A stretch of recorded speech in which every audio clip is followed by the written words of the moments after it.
been a minute. I know, it's been fucking too long. What are we doing? Let's go. Wait, what? Well, man, it's been, I think the last time you were here with Danny. Yeah. And we did that rager of a fucking podcast and God, bike night man. afterwards. Yeah. Y'all were on the way back from something in Tennessee. I think it was your V-Twin Visionary. Yeah, it was. The first or second year of it. Yeah, second year. It's crazy how quickly this thing turned into something, because when we did our first podcast, we were literally sitting in your garage. Yeah. And you were hinting at it, but you couldn't really say it yet in some kind of weird way. I couldn't say anything about V-Twin Visionary because I didn't know the legalities of it after leaving Hot Bike. So it's crazy, man. 3 years, 4 years. Yeah, 4 years, man. Fuck. Has it been good? Has it been stressful? It's been good. Like, being able to carve another niche for myself as being an editor, has been really cool. Like, for me, doing exactly what I want to do is the key, because when I worked at Hot Bike Baggers and Street Chopper, it was $1 billion a year Swedish corporation. And I had a bunch of problems and run-ins with people, and they would go up the chain and it would be a whole thing. Mm-hmm. So now I can say fuck you if I want to say fuck you to somebody. Before I had to be real nice, and I wasn't in that corporate environment before that. So I learned really hard and fast working at that how to I don't know. I feel like it was, I mean, I think we might have touched on it in one of the other podcasts, but when when Hot Bike pretty much was going out that year, V-Twin Visionary was starting, this whole media platform that you were kind of going into was it's uncharted waters, basically. Yeah. Like we all, as people that are in some form of media, whether it's podcasts or, all the things that you do, we're all looking for how to stay relevant. Yeah. In a world of such scroll through rates and things like that. It's crazy. You know what I mean? And do you think some of the nostalgia is coming back? 'Cause, I mean, we've had a lot of magazines resurging, and then of course, guys like Chris Cowan and Cyclosaurus and Torque still around. And Jordan with Hot Bike again. So he's still with them? He ended up purchasing it, and he's re-cranking that up right now. I heard somebody else is behind that. I don't know. I've been trying to poke around and find out, but I don't know. He just says it's a silent partner. Yeah, I don't know. I heard it was Neo. Yeah, I asked him straight out, and he said no. Okay. But you never know. Yeah, but it sounds way cooler when those kind of rumors go around. Of course. It's just way more exciting. I just found a guy with money. Yeah. Oh, those guys. Yeah. Nah, it's just, I mean, for me, it was, I mean, like I said before in the first one, like, I got shit canned, and I was on the phone with them, and then, I was like, what am I going to do? And I had, of course, most editors, when they get fired or quit, they get a marketing job at someplace. Yeah, yeah. So I was like, man, I better start fielding these. And I got calls, that week, and Maggie, my now wife, she was like, you're going to take 3 months off. It ended up being 4 months, but she's like, you're going to take 3 months off. You're going to figure out what the fuck you want to do with your life. Yeah. And then Dave, my partner, Dave Rowe, called, and he was like, why don't we put something together? Mm-hmm. And I was like, oh, shit. Well, I mean, it makes sense because, we've talked about this so many times on the podcast, how as an industry, we haven't really had a staple show, right? There hasn't been shows that have had that kind of stature behind it where people really want to build something to go, and it meant something to win this trophy or to win this thing. And then a lot of the events still had a lot of what I like to call hell yeah brother kind of vibes to exactly, it. Man. And so with this younger generation that I completely give you credit for, with the later days of Hot Bike, bringing on San Diego Customs and FXR division and showing the rest of the country all these, up and coming shops that are doing some rad shit out in California, when we were still, trying to pick what amp we wanted to run on our bikes and shit like that. Yeah, I mean, that kind of gave way to what it is now. And I mean, now the stuff I was pushing at Hot Bike and even the early days of V-Twin Visionary is the norm now. Yeah. Like it's a lot of people's bread and butter. Exactly. And it's cool to see that. I always push performance, and like Nick Trask says, horsepower never goes out of style. It doesn't. And, to see that packaged in a different way that the bikes actually work now. Yeah.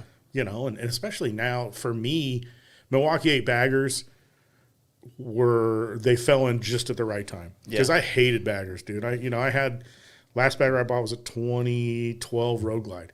Yeah, that was when you had the Epic. Yeah, did you do the Epic stuff on that one? Epic on that because I hated the way. Of course, I did it. I did a 2012 bike. I did a 23-inch rate kit, had a Pro Charger on, all other crap. And the thing was horrible. Mm-hmm. So then I reinvented it into that naked bagger, and then now that motor's going in an FXR. So that bike's kind of progressing in all sorts of different ways. Well, the M8 did come out at the right time. I mean, that for me, it was perfect because, when I first kind of met you, I was running around on my gold FXR. And as much as I love that bike, when we started doing the podcast and we started traveling, it just wasn't something that, like, if I'm going to California to sit down with you and 10 other shops and I'm looking for a primary seal in fucking Tucson, Arizona, you ain't gonna get it. It's like, man, like all the shops stopped carrying that. They only carry twin cam stuff now, and that's the oldest as they go. So the M8 came out, and it was a really it's an effortless bike, man. All you had to do was still a set of bars and seat and exhaust and run. And it's good to go. Yeah. I mean, for me, because the frame was 30% lighter, 60% stiffer. The bike was lighter. The horsepower came on way nicer than a twin cam. Yeah. They just rode better.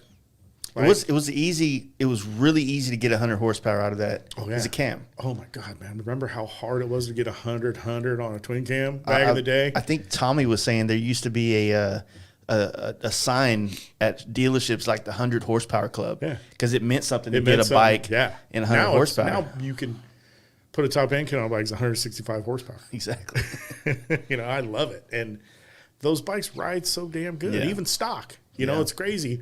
And the only thing that sucked on the stock bikes was the suspension. And now Olean's is part of the whole Harley thing now. And, coming in 2022. And, I've ridden the bikes with those shocks on them. And to be able to just roll out a bike and only actually need handlebars, intake, and exhaust and a seat is pretty awesome. It's going to be a game changer. Yeah, it definitely I mean, is. You know how, like, when Indian came out, like, they obviously they've never had the aftermarket that Harley has, right? Never will. And for sure they won't. But I mean, a lot of Indian people seem like they haven't needed to go and do that stuff, which is they really don't. I understand that's always been their argument as to why that's a better bike. But I mean, guys like me are in the industry because we have to change these bikes. There's a whole market of people that have a living because these bikes aren't well enough yet. And Harley's cognizant of that. Yeah, that's the thing. Yeah. That's the deal. If I tell people, they're like, Harley or Indian. I was like, here's the deal. If you're not going to change anything, and you just want to ride a bike to the end of time, buy an Indian. You don't need to. The ergonomics are a little funky with the handlebars, but you can fix that. Yeah. But you don't really have to do anything else. But if you want to truly buy a motorcycle and customize it, there's only one. It's Harley Davidson. Yeah. It's always been that way. Yeah, and I mean, it's hard. I don't know. I feel like the people that ride Harley and then they go to Indian, like, they're just, I think there's something. I don't know, man. I do love the Indians. I think they're killer bikes, and they're only getting better. Dude, I'm just stoked because we're actually starting to see the changes that the pressure from the Challenger put on Harley with the suspension. Like that first King of the Baggers really made all of us Harley guys pretty sick on our stomachs. Seeing a dude go off the track and come back and win. Right. But and just seeing the rivalry back again is super rad. It makes the industry fun, man. Yeah. Gives us something to talk about. We're getting better products out of it. Exactly. I mean, every aftermarket company all in general are making cool shit. And it took a while, but now we're seeing a lot of the older brands start to chime in and make these more performance, even though they've always made exhaust systems, right? But now, or anything like Rolling Sands, man. I was privy to seeing a bunch of their 2022 stuff. It's going to blow some minds. Nice. Like, it's super cool stuff. And then last year, Arlen Ness came out, with all their cool stuff with their risers and bars and all that stuff, which you never would have thought that you would ever see that kind of stuff, And PM's kind of joining that hunt as well now. And those guys were the three cornerstones of the aftermarket that made pretty rad stuff for twin cams, and that they're finally coming around on the M8 stuff. Well, I mean, it's got to be hard for a parts manufacturer before they completely go all in with the design or a scene.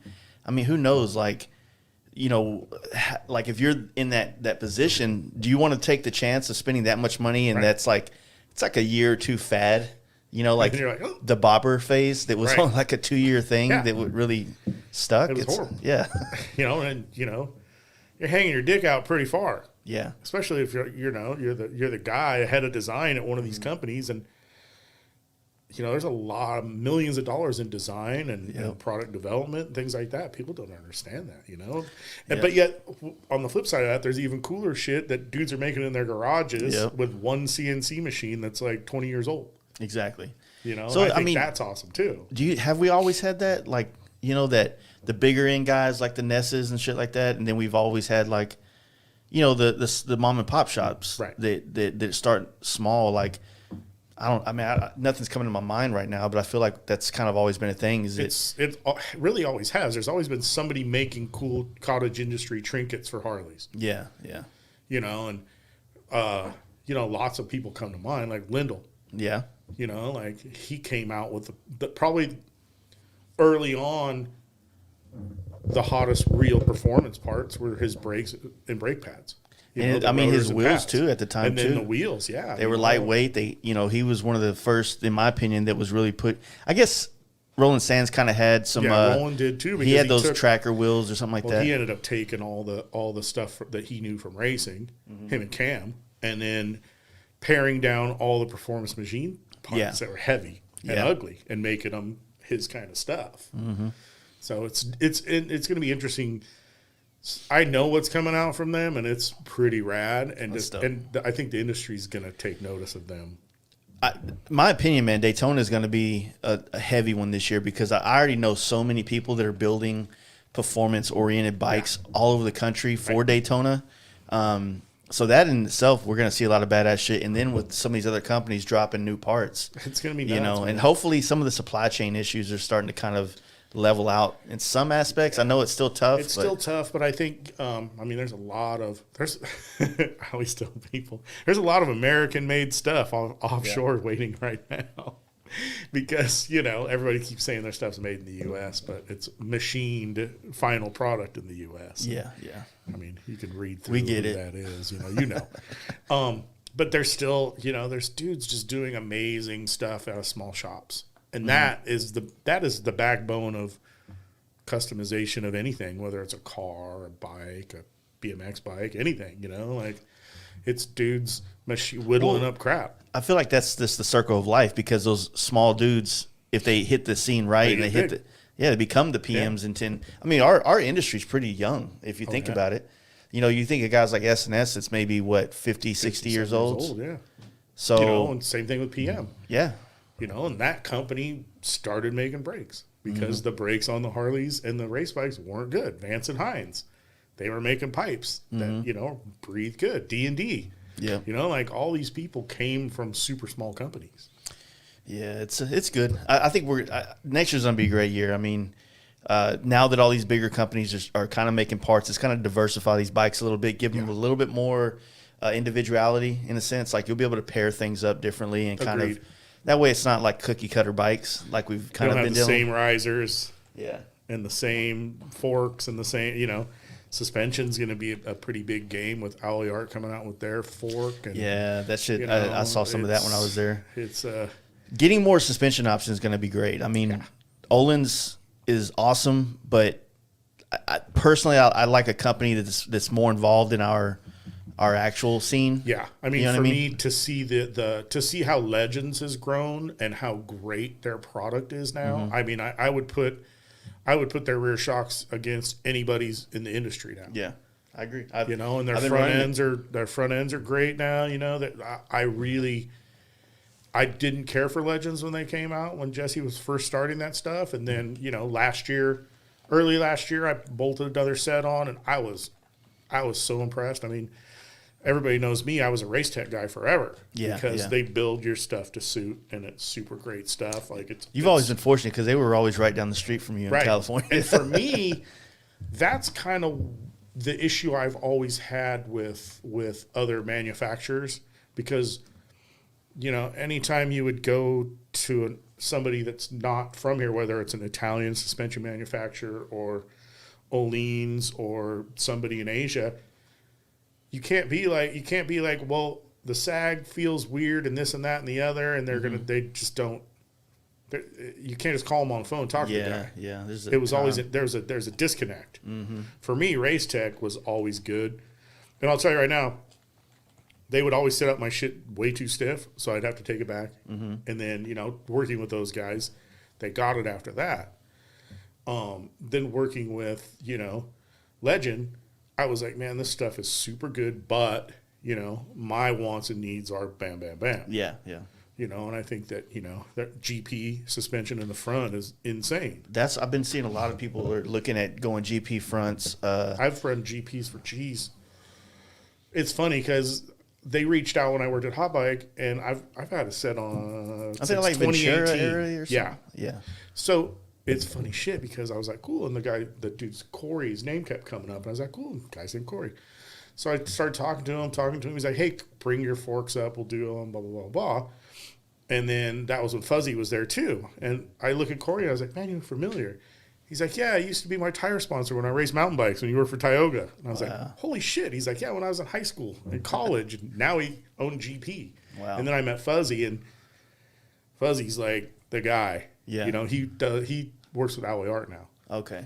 And because I know they were working together Ducati. quite a bit. Yeah, he worked for Factory Ducati. Nice. So, the guy, Fuzzy, man, if you can ever get a chance to do anything with him, talk to him about suspension or whatever, you won't have too many people following that podcast because it's going to be way too technical, but it'll be a good one. And he kind of him and Paul Theed of Race Tech really taught me what I need to know about suspension. Harley guys with their suspension are pretty set and forget. That's changing now because the younger guys raced motocross, and they know when their suspension is not right. Yeah. Harley guys, you're like, oh man, I'll just pump it up with that weird pump on my bagger, like I got one downstairs. Right, and then you twist the one spring, and you're like, holy shit, like no, those days are gone now. Yeah. And everybody benefits from that. Like, I don't know if you've seen that snot rocket that we bought, that green 2007 Ultra. No. So when I had the worst idea of my entire life. It's the ugliest bike in the world. And we were at Smoky Mountain Harley Davidson for the for the V2 Visionary Tour.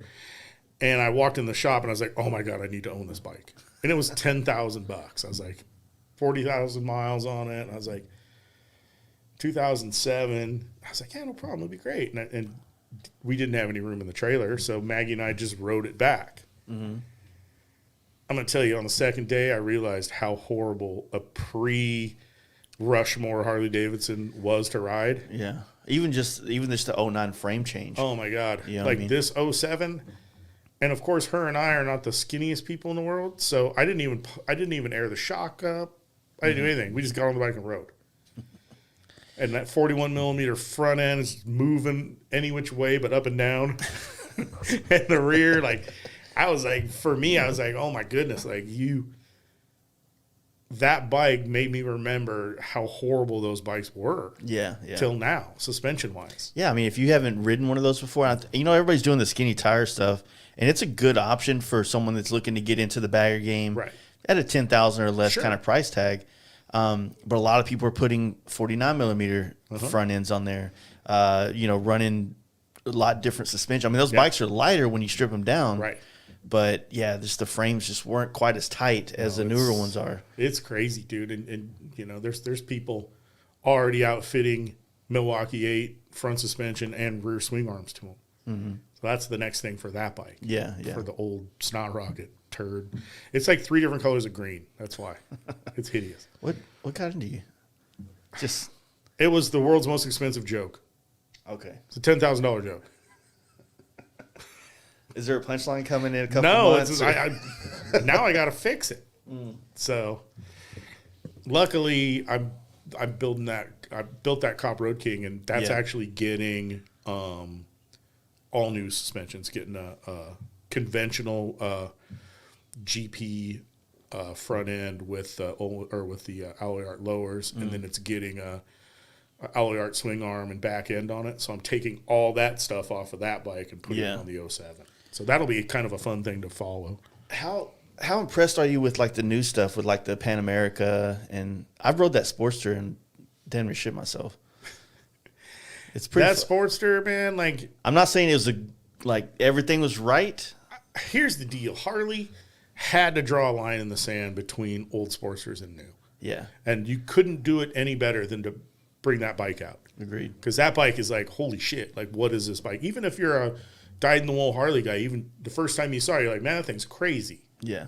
And that was the death of the old Sportster, and this is the dawn of the new Sportster. Mm-hmm. And I know for a fact that they're going to have Sportsters that look more like conventional Sportsters coming out in the future. Yeah. But that S really did it. And I'm fortunate enough, Harley gave me one to customize, and I'm going to be working with Tucker Speed and some guys up in Utah. So super cool stuff. Somebody just posted one with like a mocked up RT fairing on it. Yeah. And it just works, Trust dude. me. We're going to do some stuff. It'll have a little fairing on it, not a big one. Mm-hmm. We're working on front suspension, which is the main problem with that bike, is that big fork. I feel like when I rode it, like, I mean, obviously this is just a positioning thing. Yeah. Like, I was just looking, I feel like a parachute. You were on it, not in it. And so when you would hit the throttle, man, it just fucking rockets you. But you don't feel like you have any control because nothing's under you. It feels like the position for me was like a lot like a V-Rod, which I never liked that position. But guess what, man? People love that bike already. It's a very polarizing bike. You either love it or you hate it. Me, every time I look at a bike, I want to change 100 things on it before I even own it. So with me being able to, my first thing was talking to Tony Tucker, was like, can we swap that front end? Can we do this? And luckily he had one in the shop that his buddy just bought, and he wanted to do the same thing. So we're going to be working on that this wintertime. So we'll be figuring. Once they come out with the other models and you get the option for mid controls or even rear sets. Well, they have a mid control option now. They do? Yeah, you can buy them aftermarket now. Or not aftermarket. You buy them from P&A. Oh, okay. From Harley. And they're right where you need them. Nice. But what's funny, though, is I'm sure you know, because you're not a short guy. I'm short as fuck, dude. Oh. I can barely touch the ground on my road glide. Well, here's the deal. When you were riding that Sportster S, your leg was at a 90 degree, like on a mid control, even though it had forwards. I think, it's possible. I guess because I was also reaching down for the bars that I felt like I was just stretching out all over. But maybe if the bars were higher and I could, my back was straighter, it would probably feel more. Yeah, you had a little bit more laid back risers and stuff like that. So yeah. We're going to address all that issues. As far as Pan America, that bike came out. I told my partner Dave Rowe, please send me a check because I'm going to go buy one. And we cut a check for it, and I own it. Yeah. It's the first motorcycle V12 Visionary I ever bought through the company. Yeah. Usually he bought them through his personal, I bought them through mine. I love that bike. Like, I rode it to Sturgis. Actually, I rode it halfway to Sturgis.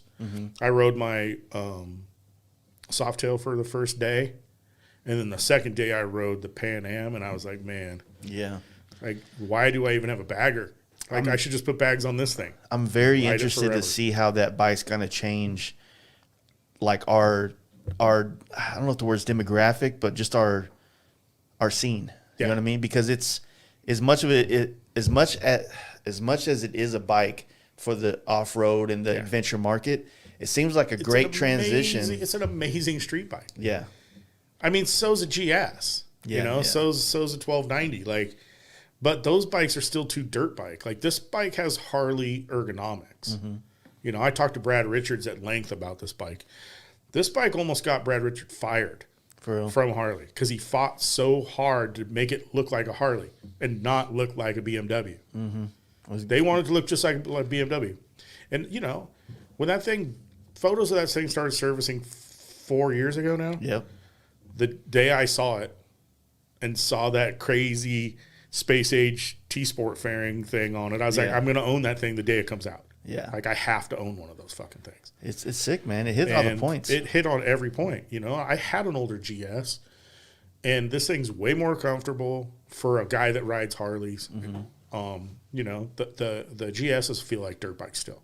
Yeah. This bike feels like something completely different. I feel like the GSs were just so the weight on it was such an awkward place. It's like you just said, for a Harley guy. Yeah. I'm used to a lower center of gravity, and I feel like the Pan Am just, it doesn't feel like you have so much of a weird weight place. You know what I mean? It's a lot lower. Yeah. Even for, I mean, I'm only 5'10", and I bought the one that doesn't automatically lower or do any of that stuff. So I got the 1 inch lower seat. The bike still could be lower for me. Like I still tippy toe it, even in boots. But I mean, anybody's ridden a dirt bike, you do that anyway. So, exactly. Yeah. Getting used to it that way. You know, I don't have a ton of miles on it, a ton of off road miles. Have a ton of street miles on it now, but not a lot of off road miles. See, you know, I went through a phase probably about 2.5 months ago. I was like, do I want one of these? And like, I do want one, but I mean, you know, you got to weigh the fucking, you know, is it going to be worth it for my business? Right. You know, which I've been fortunate to paint one already, but at the same time, do I think I'm going to get a flood of paint jobs coming in from maybe? It's pretty utilitarian. I don't think a lot of people are going to paint them. Exactly. You know, I kind of went halfway, you know, and had mine pinstriped. Yeah. You know? Yeah, a lot of people did that up in Sturgis. Yeah, like took advantage of it. Cool. Like, you know, I had my boy Roach do it upright. You know, and it was super cool that way. And it was fun, just to separate it from all the other black ones. But I don't think a lot of people are going to be changing parts on it.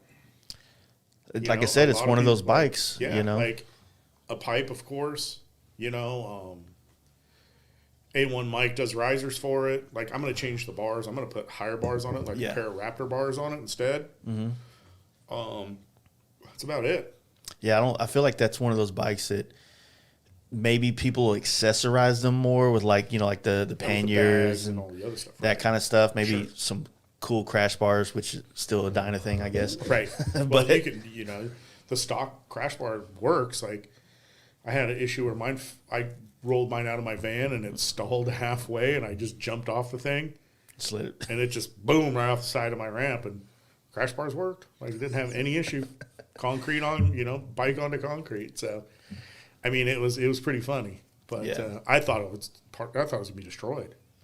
Yeah, I mean, just bent the crash bar a little bit, but I've seen people powder coat the crash bars, chrome the crash bars now. Like, that's got to be a first, chroming anything on an adventure bike. Yeah, it's pretty rad. Give it to a Harley guy. That's what's going to happen.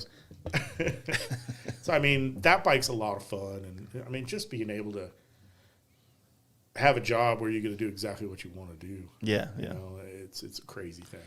Yeah, but that's you know, we were talking about that before we went live here. As amazing as it is, I feel like I have everything I've been wanting to have, and I know that you probably feel the same way. Like when we did this first podcast, where you wanted to be with V-Twin Visionary, man, and where I wanted to be with this podcast. I mean, it's there now in a sense, and it's like I was just telling you earlier how much I commend you on the fact of how much shit you do, going here, doing this, appearances here, you know, even taking on the builds and the projects you work with people. It's like, dude, I can't even keep up with I'm doing a fraction of what you do, and I'm having to. You're giving me advice on how to fucking deal with it. Do you know what I mean? Well, hey man, you got to take care of your friends, brother. Yeah. I mean, for me, you know, I have a lot of Excel spreadsheets on all these bikes that I do. So I know when parts come in, when parts are ordered, you know, and like the new bike we're doing with House of Harley, like that's a whole thing. Yeah. Dealing with them, and it'll be, we're going to debut it, you know, at Mama Tried, you know, not the bike itself, but what we're doing with it, the project. Yeah. We've got a lot of people involved. It's also the debut of our V-Twin Visionary USA tour, which we're doing next year. Everybody knows we have the Smoky Mountain Tour, which is 4 days. And then we do all these shows, the performance bike shows series, which we did 9 of them with Harley this year. And then we did 2 speed and style invite only shows, which a little more wine and cheese, you know, a little cool. It's got little displays. I didn't get a chance to see it at Sturgis, but the pictures looked like it was dialed in. Like it was really cool. It was a presentation. It was. And it was cool. It was something Harley and I dreamed up. A few years ago, we did one at Born Free with a bunch of people when I worked at Hot Bike, and then I ended up taking that over again. Harley wanted something different for Deadwood because they had that Deadwood takeover. And I was like, perfect. And then we ended up doing it again at the hometown rally at the museum, like right in front of the museum. Like Willie G showed up. I figured he was going to be like the president where he comes with a bunch of people, waves hi, and then leaves. Yeah. He stayed there for like 4 hours, talked to a bunch of builders, checked out all the bikes. Like, it blew my mind. Yeah. So for 2022, we're combining kind of all these things into one tour where Maggie and I are going to be on the road 24/7 in a Rowley White RV trailer and a Ford 350 Super Duty. And we're getting rid of the house in Phoenix, and we're living on the road for, it looks like 2 years now. You say that with a little bit of nervousness, but it's more joy than nervousness. There's so many moving parts because of the COVID shit. yeah. Like, we ordered the truck. Okay. Yeah. They said the truck's going to be 6 to 8 weeks. Okay, that's fine. Like, Daytona's the day we show everybody all this. The bike will be done from House of Harley. Like, Tommy's in charge of that. And what's cool is with the bike, let me backtrack, is it's not a performance bagger. I kind of am doing this thing. It's weird, dude. I call it a sport touring bagger. We call them performance touring. Right. Well, so this one's more sporty. Like, it's a road glide. What is it? It's is it Ultra or something like that? Yeah. So tour pack and all that shit. Tour pack, lowers.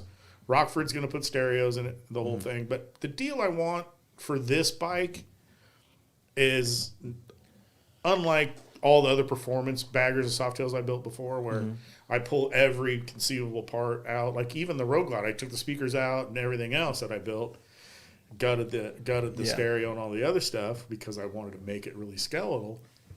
It's not really practical. You buy a bagger for that stuff. But, on the last one I did, we just didn't do that. This bike's going to still have a stereo, lowers. We're going to do a removable tour pack. But yet I'm putting carbon fiber where it needs to be. I'm trying to keep all the creature comforts of this bike intact, but lighten it up. It's going to have carbon wheels, carbon fiber fenders, carbon side, but yet still be every bit of a touring bike that Maggie and I can hop on and ride across country. Yeah, yeah. So it's kind of in the middle of... I mean, that's realistic. That's the kind of stuff we've always been into because, the idea between the way we like to set up our bikes is to have the suspension and the braking. That way, when we finally get out of this flat land that we live in here, right? Because we gotta track 1,000 miles to get to Colorado or whatever, and then basically, with our shit loaded down, still take corners and mountain roads and still feel pretty confident with it. So, and the thing when you travel on a bike,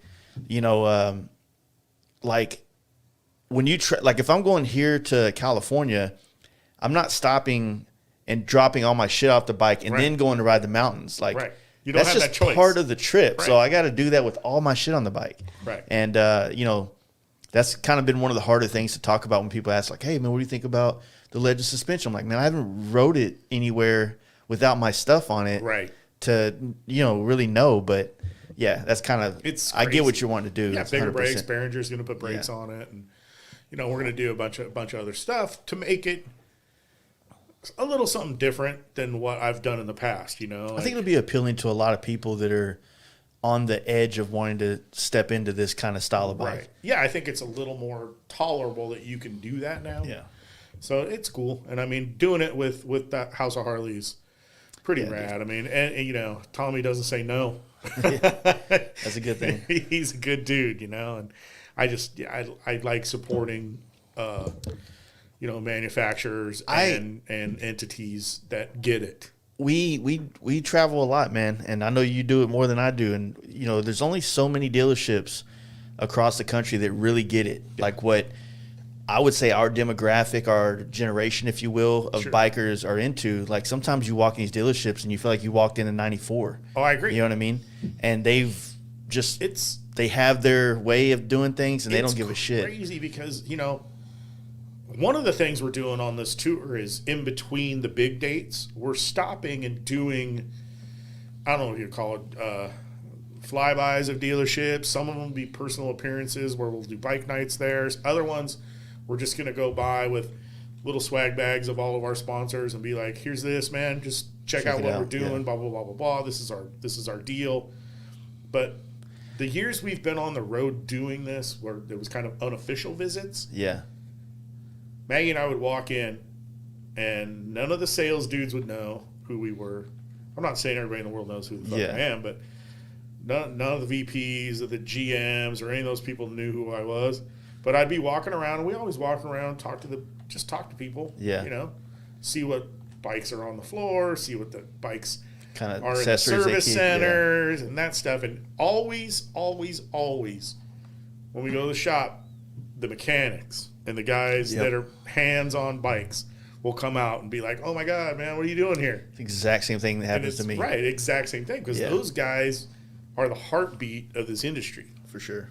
And those guys should be commended more than anything, because they're the ones literally making the wheels turn. Mm-hmm. And it's always cool to see that. They're more connected to what's going on with the bikes. And they're still enthusiasts. Exactly. They're not just moving units. Yeah. They probably get, I don't know, you know how it is when you get up in those corporate offices. Oh, yeah, it's like turns into a car dealership. Right. But that's why when we find dealerships, like I know there's a handful. Smoky Mountain Harley Davidson is like there with you guys. House of Harley for us. Yep. And I know there's other ton, and there's more. Yeah. They're like Moonshine Harley Davidson. Yeah, they're killing it. Oh my Lord, dude. Like, I can't wait to get down there and see what they're doing with all the motor stuff. Like, I'm coming for you guys.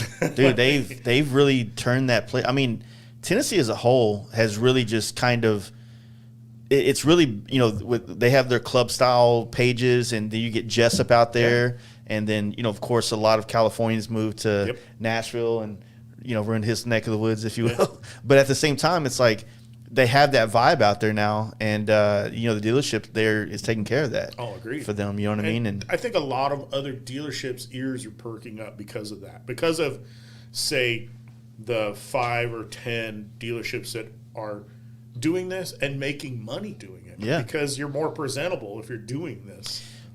Man, I don't know if I could say this, but I don't think of myself as like I'm not a Carey Hart in the industry, right?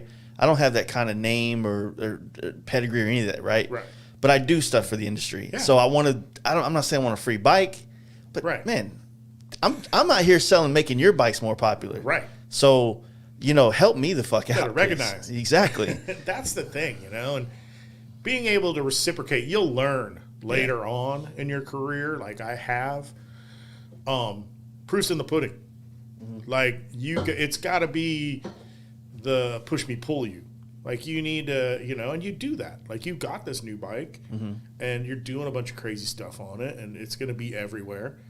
And then you don't think that Harley's going to be following that? Of course they are. Yeah, I say the F word on here too much. Well, no. Harley's new guard don't mind the F word. That's good. They're a changed company, if I could say that. Like I had one of their marketing guys on here once. He used to live in Dallas, and we said gay.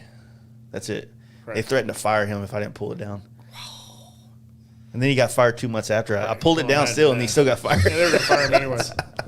Well, I mean, it's crazy, dude. Yeah. And that's a whole thing. Is you know, we do videos with Harley. You know, we do that. Yeah. We do the Ride Wrench review stuff. You know, a video series with them, and Danny Wilson, you know, is kind of the head of that. He's our tech editor, and that we have certain things we say and do that we can't. Yeah. And you know, they never really gave us any prime directive, but you know, there's certain things we know, and YouTube has them too, and everybody else. But I mean, that's kind of Harley. It's not, you know, I'm speaking for them apparently, but it's not. It's biker shit, bro, and they know that.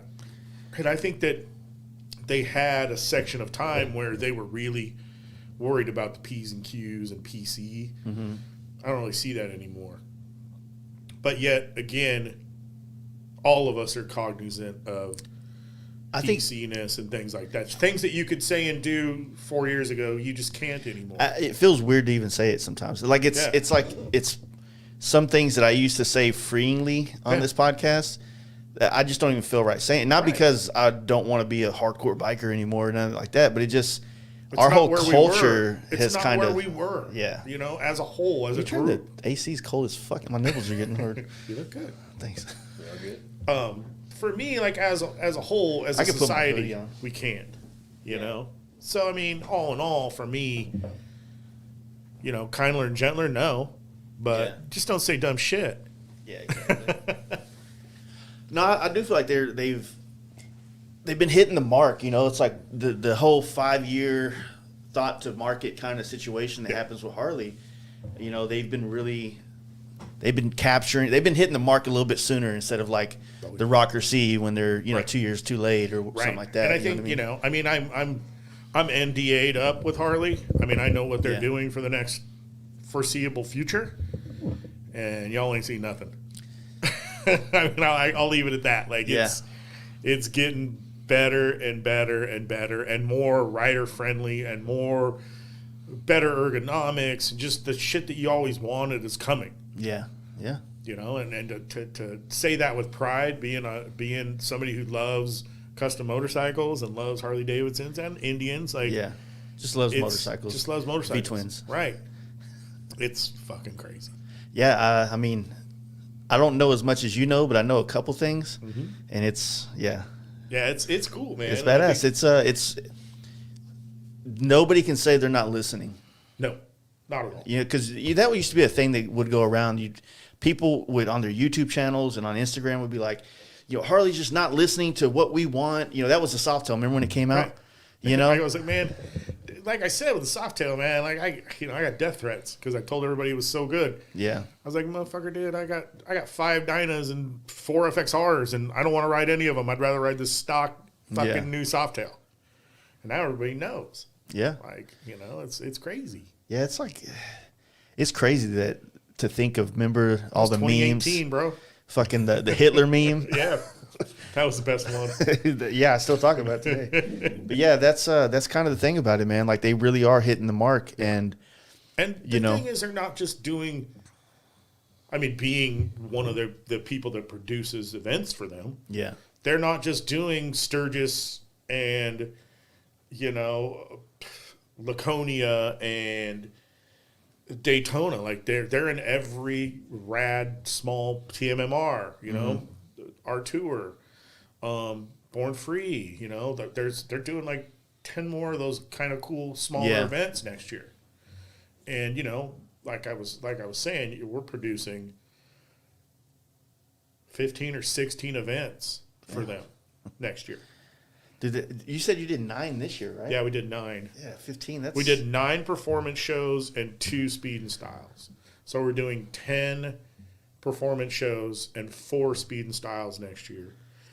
And then 2 other ones we're promoting at a later date. Man, it's all working though, right? Because this whole country, I mean, when you go to do these events in some of the smaller, less areas, do you still feel like the performance vibe is clicking in some of these areas? We're bringing it to them, man. A lot of people, when we started this shit in 2020 during the COVID, still on the outposts of these events, a lot of people didn't get it. Yeah. Then we'd roll back through next year, and guess who had T-bars and a Saddleman step up and, Lindell brakes on their bikes exactly. or whatever, So. Well, I feel like the other shows too that like Daytona used to be all about the rat's hole, right? Yeah. Remember back in the day? And I mean, it's still around, but it like that demographic is still there 100% thumping strong. But now more people come to Daytona. Yeah. I first started going, there wasn't guys my age there. I'm not young, but I mean, when I was going there 15 years ago, there was no dudes my age with Dynas with fairings on them there. Like, people would freak out on my bike then. Like, what the fuck is this? I was like, it's a T-Sport, bro. Like, Harley made these. Like, all I did was paint the wheels black and put a pipe and T-bars on it. And they were like, what the fuck? And, I mean, now you go there and everybody in the world's got a T-Sport knockoff or, some RT fairing or, some variant of a rad Memphis Shades version of those, So, like, now it's there was a point in time here where we'd see someone riding around with an RT fairing, and we'd have to either you knew them. It's almost like how a club would have to check them. Like, hey man, where you going with that fairing? Yeah, what's up, bro? Right. Because it's like there was so few of them out here that I felt like if someone had one, we should know them. Even in LA, like riding on the freeway or driving to work from LA to Orange County, I would see dudes on Dynas with fairings, and usually I'd be like, oh, that's Marcus, and that's fucking Big Tom, and then I just got, and then it was flooded. Everybody had them. Yeah. No, I like that. Don't get me wrong. But I remember sitting with Russell Collins at like one of the early San Diego custom shows that we did, that Hot Bike did there. And Russell's like, I don't know. You know who Russell Collins is, right? So Russell Collins is kind of one of the OGs of performance dynas. Mm-hmm. So he worked at Anaheim Fullerton Harley with some dudes, club style shit. But even back then, he's like, I don't know how long this thing's gonna last, man. And this was like when Chip before Mikey was even with Chip, you know, and when Chip was just building on the side of the skateboard company and building rad stuff. Mm-hmm. But even he was like, I don't see this lasting very long. And I was like, I don't know, Russell, like, it's really weird. Like, for me, I was like, we'll see how it goes. You know, next summer comes around, and then everything just went huge. Yeah. You know, like, then, you know, Chip and Mike, he started building bikes for everybody and building rad stuff. And then, you know, Matt and Fullerton was building good stuff. Imes was starting to come on with their stuff. And, like, that was in SoCal booming. Yeah. You know, what year was this? Like, I would say 2009, 2010. Damn. So, like, that was kind of the underbelly of it. And then just seeing it get crazy after that, you know. Yeah. When I did the white bike on the cover of Hot Bike and then successively did a bunch of other dynos, FXRs, performance baggers were starting to come out. The following years, 12, 14, 16. Mm-hmm. It was really cool to see, you know, and now, like, you know, all that shit's OG guys, and you can buy a fully functioning aftermarket T-Sport fairing now. Yeah. Like, it's rad. Yeah. You know, and some dudes are just getting into it. And, you know, and you know, back in the day, all those people were, those are SOA bikes and Sons of Anarchy. And thank God you don't hear that anymore. You know what I mean? Yeah. Like, that used to be. Do you think that words. Played any, like. I would say in California, no, in the beginning. I think once the show was off the air, mm-hmm. and like on Netflix or whatever it was, like, that's kind of when it started getting popular with the kids building it. And then the money, you know, we all thought those kids, and they were buying just Sportsters. Yeah, yeah. They were buying, you know, BMX, dirt bikes, Sportster, Sporty Dyna bagger. Yeah. And then Dynas became so cheap that dudes were just buying Dynas, or they didn't want to be riding a Sportster. Because all their buddies was like, I had that Sportster for 8 months, I sold it. Yeah. Didn't make it. I put all the shit on it and lost money on it. Yeah. So I think that's what really happened with that, you know. And then now just the thing with FXR is still. Yeah, that culture has just blossomed. I mean, it's so weird to me. It's gotten tribal in some areas, like kind of toxic, but at the same time, like the core people that's always been there. But you talk to people that, like, everybody's tribal about everything, though. Yeah. I mean, whether it's performance baggers or dynas or that's always everything. Been the sets that people claim in the Harley realm. It's always been like that. You know, and I think it's a lot less now than it ever has been, to tell you the truth. I would say, you know, this year and going forward, it's going to be a little bit more mellow than that. But, yeah, it used to be like, you know, only dudes that had these bikes rode together. Yeah. Or built bikes or even talked about those bikes. Now it's kind of like, oh, you know, what are you building now? Oh, I'm building, you know, a mini bagger out of my Softail, and I got Sport Glide bags, and I'm doing this, and, you know, I think that's really cool to see all that. Yeah, it's definitely. And, you know, but there's fucking shit, dude, where, you know, motherfuckers wouldn't even ride a Sportster around dudes with big twins. So, I mean, to see it coming that way is a lot better to me. Like, yeah, I mean, the Sportster's always just been the butt of a joke, but I mean, hands down the most versatile bike that Harley's ever made. It's still one of the funnest to ride. I mean, like 1250 kit and an 883 iron with some suspension work. Are you kidding me? I mean, you could travel, stunt, you can race it in many different ways. They're fast. Yeah. You know, the gas tanks. They just need bigger gas tanks. Exactly. Mine had a 4.2. Yeah. It went like 160 miles. Yeah. Yeah. Wasn't too bad. I mean, that's the thing, man. The tank's great because it looks good on the bike. Yeah. It's not all bulbous. His didn't look good. He had that one tank. The bulb one. Yeah, he had the deluxe one. The fancy It would one. have looked good with like a dash on it, though. Yeah, if it had a dash on it, would kind of. I've seen people turn those things to F. Was it we saw that one that they put like an FXR dash on? Yeah, one of I've those? seen that. And it actually makes it Looks look pretty damn damn decent. good. Yeah. Or if you just put one of the newer Fat Bob tanks on it. Oh, that yeah. shit looks I'd rather good. just keep the little peanut on there and go to the gas Yeah. station more. Yeah. I'm a traditionalist. Yeah. Nah, but I mean, even like you talk to people like, well, you know, like yourself and Danny Wilson and dudes that were hardcore FXR guys. Like, would you buy a stock FXR and ride it right now? Man, I've been having this weird break. Not, you know, when you like you love this bike. I love this Yeah. bike. Oh my god, I can never live without it. And now I just like I still want it, but I just don't have. It's just not as. I love FXRs, but right now there's just not one that's speaking to me. For me, you know, having still the only roadworthy M8 FXR. Yeah, People keep telling me they're building them, and I've never seen one on the road. there's one dude here in Dallas. Dallas that's building one, but he's taking he's very slow rolling. Right, because they're hard to build. Yeah, But it's crazy to me, like, with the FXR and how amazing it was over the Dyna and over an early bagger. That ship has sailed with a new Softail and a new bagger. yeah. Like, oh, yeah, and people are going to hate me for saying this. You know, oh, it's the best riding Harley ever. Yeah, until the Softail came out. Yeah, until an M8 bagger came out. Those things kill it. I think what it is for people is more of a hands-on tactile relationship Right. with the bike.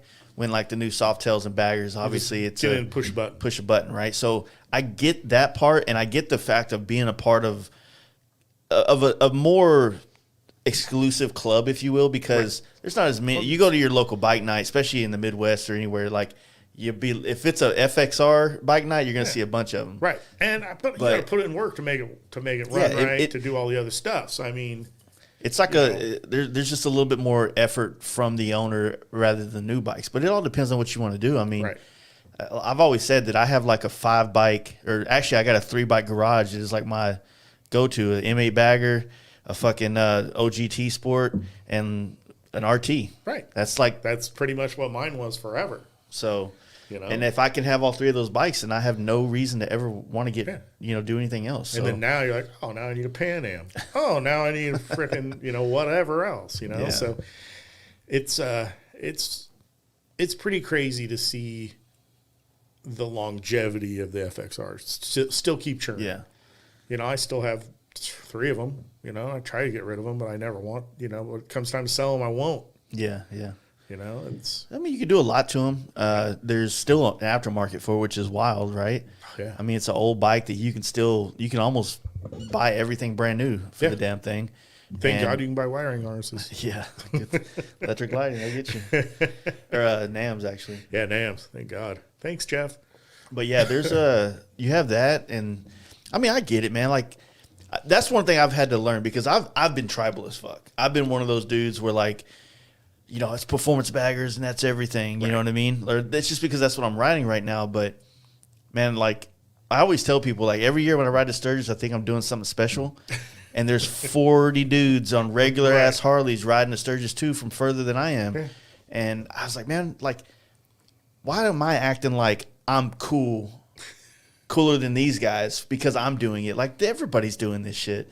It's like, and But, I mean, he's not looking at my bike going, I wish I was that guy over there. Right. He doesn't even know what your bike is. He didn't give a fuck. He's that doing dude's his on a thing. deluxe. Exactly. You know what I'm saying? With fucking with bugs on his face. Yeah, with a windshield and a tour pack bolted to it in some wacky ass fucking way.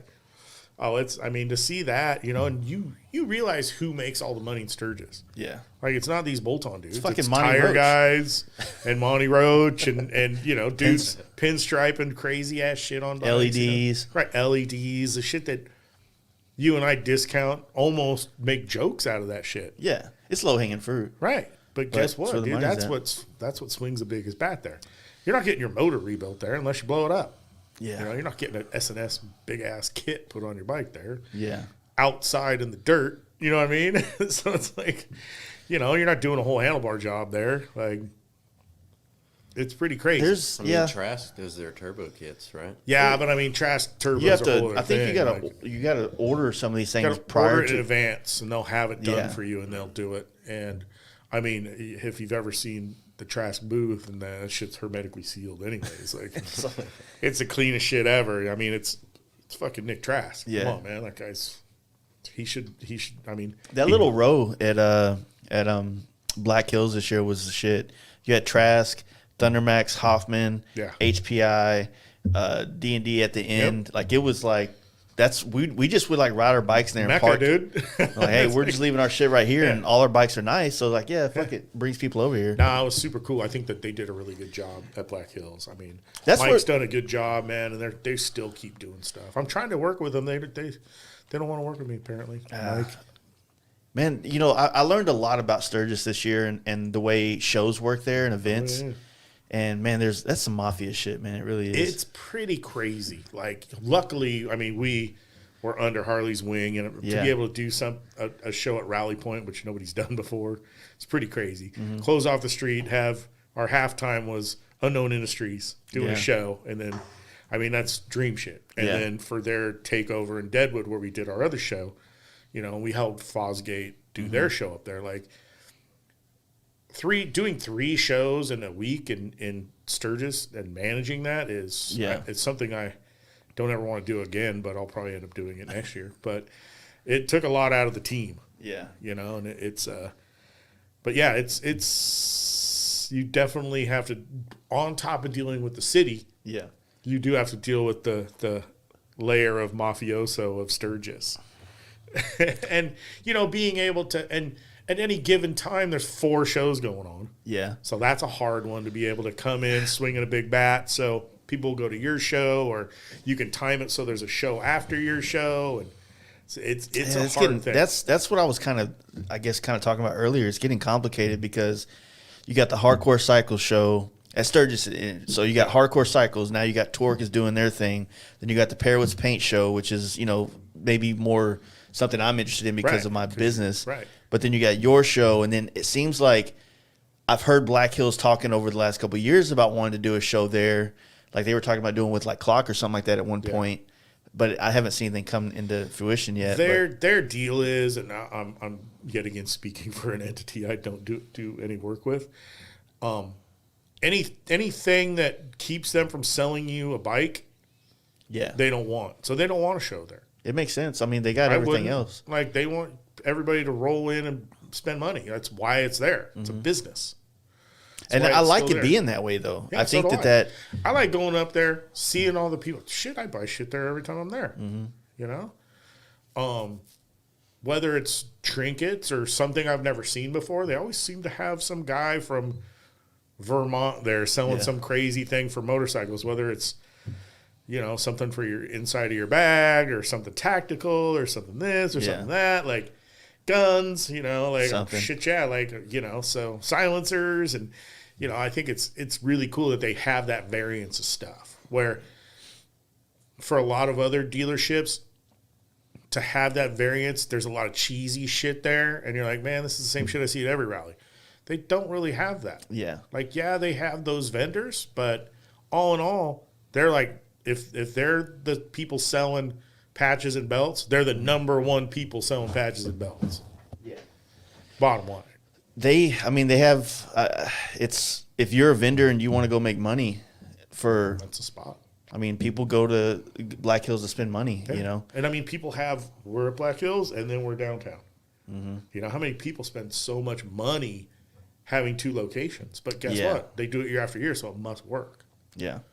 Yeah. I mean, Sturgis, fortunately, like that's one of the events that didn't fold last year. Yeah. And that was a good breath of fresh air, you know, after all that crazy shit that happened. Again, guys our age, younger guys, not even my age, I'm old, but younger dudes who get it. Brown. Still brown. It's still gray in there, though. Like, people are going to Sturgis because there's brands there they associate with. Yeah. You know, John Oakes tried it at the 75th. It failed pretty badly. But yet a lot of people that never went to Sturgis have gone to Sturgis since then to see these brands that they never get to see. I've been a part of conversations where it's like a younger demographic felt like Sturgis was for an older group, Right. and like our shit was like the Born Frees and the Giddy Ups and Right. the Four Corners and things like Sure. that. Well, I was talking to somebody and I felt like Sturgis is this like ongoing. It's like time; it just keeps going, right? Yeah. But the newer generation of guys have to be the one to take the torch and carry on Sturgis. Right. It's, otherwise, then, if all the younger shops and brands aren't going to go to Sturgis, then, it's going to feel like a old LED and fucking chingaderas. Exactly. So you have to get the younger shops there. And I think that, I was talking with some guys this year, Jason and all those guys about this, because I feel like right now so much stuff is changing, and a lot of us are looking at everything the way it's always been instead of like trying to take a step back. That's the deal. And look at this whole thing, this whole Sturgis thing and shows and events, and it's not the way it used to be, right? No. So we need to figure out what it is now. That's what's crazy with us having that show at Harley Davidson downtown on Harley Davidson Way in Maine. Yeah. Like the people that handle me at Harley, if they would have told anybody in hire up at Harley, oh, he's going to have a bunch of cottage industry brands there. Tucker Speed's going to have a booth there, and Denton's going to have a booth there, and first fucking manufacturing's going to have a booth there at a Harley show and Harley Square. Really? And that's what Harley's being cognizant of that now. Yeah. Their experiential marketing people are cognizant that is what's going to bring the younger demographic.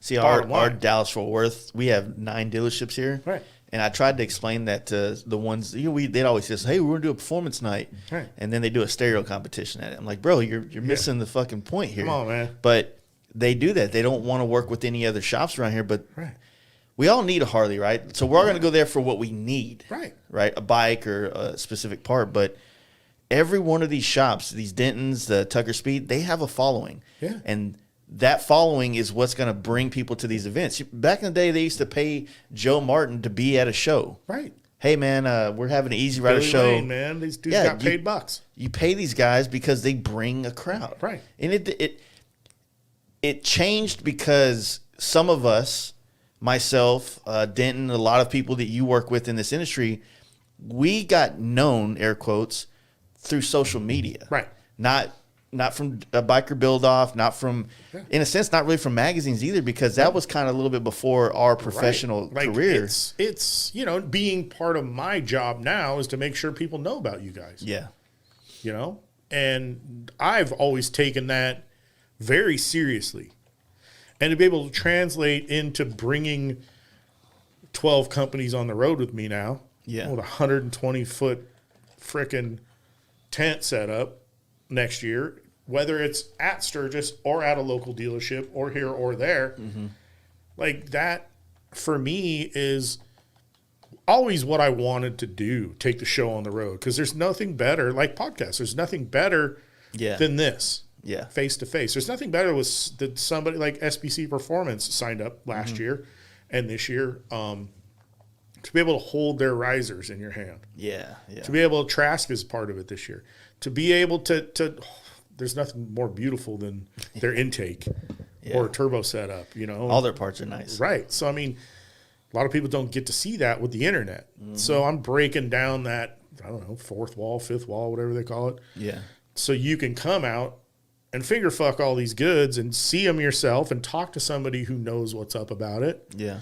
And somebody that's bolted it onto a bike and, come get a shot of Baron Jaeger and eat off the Traeger and do whatever else that we're doing, while we're doing it. Yeah. So, I mean, for me, I'm super excited about, I've always been excited about taking the show on the road. Like we did it with Hot Bike. We're doing it with V-Twin Visionary.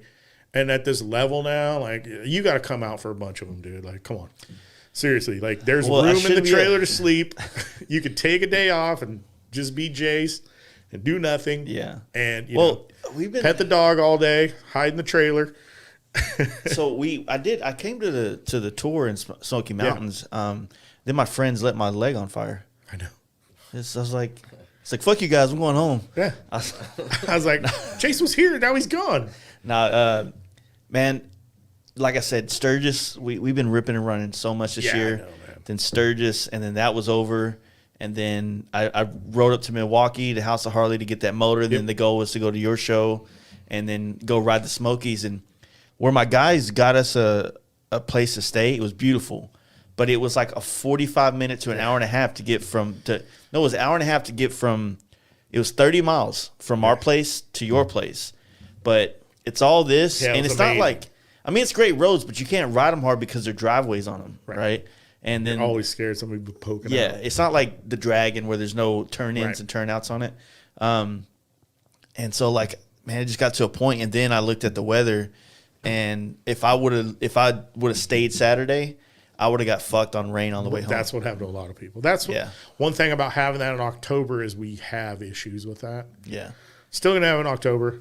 It's a good time of year. It's a super good time of year because your earwax doesn't melt out of your ear and your helmet like we had when that stuff was in June. You can kind of, depending on where you're coming from, you can get that fall foliage too. Yeah. Which is really nice. I agree. I mean, it sounds super gay to say. Can I say that? Yeah. You know, your Harley and everything. I'm all right with that. But it's like I said, when I was up at House of Harley, I rode over to S&S, and I'm riding through those back roads, and I'm just like, Viola, dude, the most remote place in the world. Beautiful. But it's so remote, but it's so badass. I was like, God damn, this shit's beautiful as hell. Yeah. And I'm like saying beautiful a lot. It's like, it's good. See? You're doing it right. And I got rained on from Milwaukee all the way to Indianapolis. That's the real deal right there. Yeah. Please and thanks. But yeah, you need one? I just think, I'm good, just being, I mean, dude, here's the fucking problem with you. You're getting older, buddy. Dude, that's what it is, man. You're getting soft and old. I am, man. I was just thinking about that. I was like, 2016. Your piss and vinegar level is fucking getting lower. And your beautiful level is getting higher. Man, when I drink now, it's like those memes of like, in your 20s, get fucked up, right, and wake up at 7 a.m. and go to work. Like that shit is starting to put me in my ass. Trust me, dude, it does. And it's bad. I don't know. Rusty at D&D, man. I was like 12 vodka sodas deep last night. Mm-hmm. I woke up, looked at Maggie this morning. I was like, "Fuck, we got to go there now." Like, oof. It got a little reckless last night, man. Like, when he came here to do the podcast, the only time he's done one yet, and same thing. We drink, and it was like 2 a.m. He's like, "Hey, let's go to a strip club." Like, dude, there's not a strip club for 50 miles. He's around. like, "I don't care, we're going. Let's just go." I'm like, "Man, I'm going home, buddy." Thank you. No. It's like, have you seen Pornhub yet? You can just go home, man. Yeah, it's cheaper. It's easier. Wipe up and go to sleep. Or not. Just go to sleep. Oh man, dude, we were driving this '56 Chevy of his, on bags, 5 people in the car, 100 miles an hour on the freeway. Yeah, those lights were not working. Like, he's got like some kind of pass out there where he just gets away with anything. He could probably kill people and bury them on his property. He's a fucking highly trained Marine veteran. Yeah, he knows what's up. That's my dude, though. I love him, dude. He's Rusty at D&D. He's a fucking man. A lot of people are like... He rides, too, man. He puts smiles on his bike. I went on... last year... He did... What was that? He did V2 and Visionary Tour first year. And that was a weird year because you kind of conjunction with the rest of Hot Bike, right? Yeah. Yeah. So we ended up doing the tour, and it was Scott Maddox, the dude that owns a dealership who rides... like a motherfucking crazy person. He's amazing, dude. That guy's handling skills is nuts. Rusty, Brian from TPJ, me, and then like a bunch of people who said they could ride. Yeah. And we ended up leaving all those people for hours at a time. Like even at the meetup spot, like we already ate and took off before they showed back up. Nice. And it was... to see that, I mean, Rusty rides like a motherfucker, dude. Yeah. All those cats did. And luckily, I had leading edge built Softail. Yeah. With good suspension and light wheels and all the shit, so I could rip and run. Yeah, I could rip and run. Man. Yeah, that's what I was saying, man. Like I really got to figure out how to manage everything, wife, kids. I know, man. Tons and tons of paint work. That's like the thing that like I try to tell people about paint work. It's not like everything's the same. It's like, oh, I'm just gonna paint this fender black and this one white. Like, no.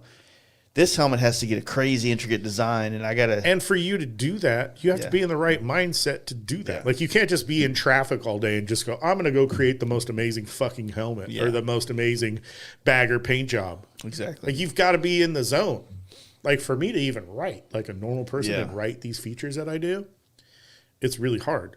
I have to be in the zone. Usually it happens first thing in the morning. I get up, start typing, and then it kind of evolves from there. Yeah. But, you know, you can't pick a time or a date or a place to be highly creative like you are.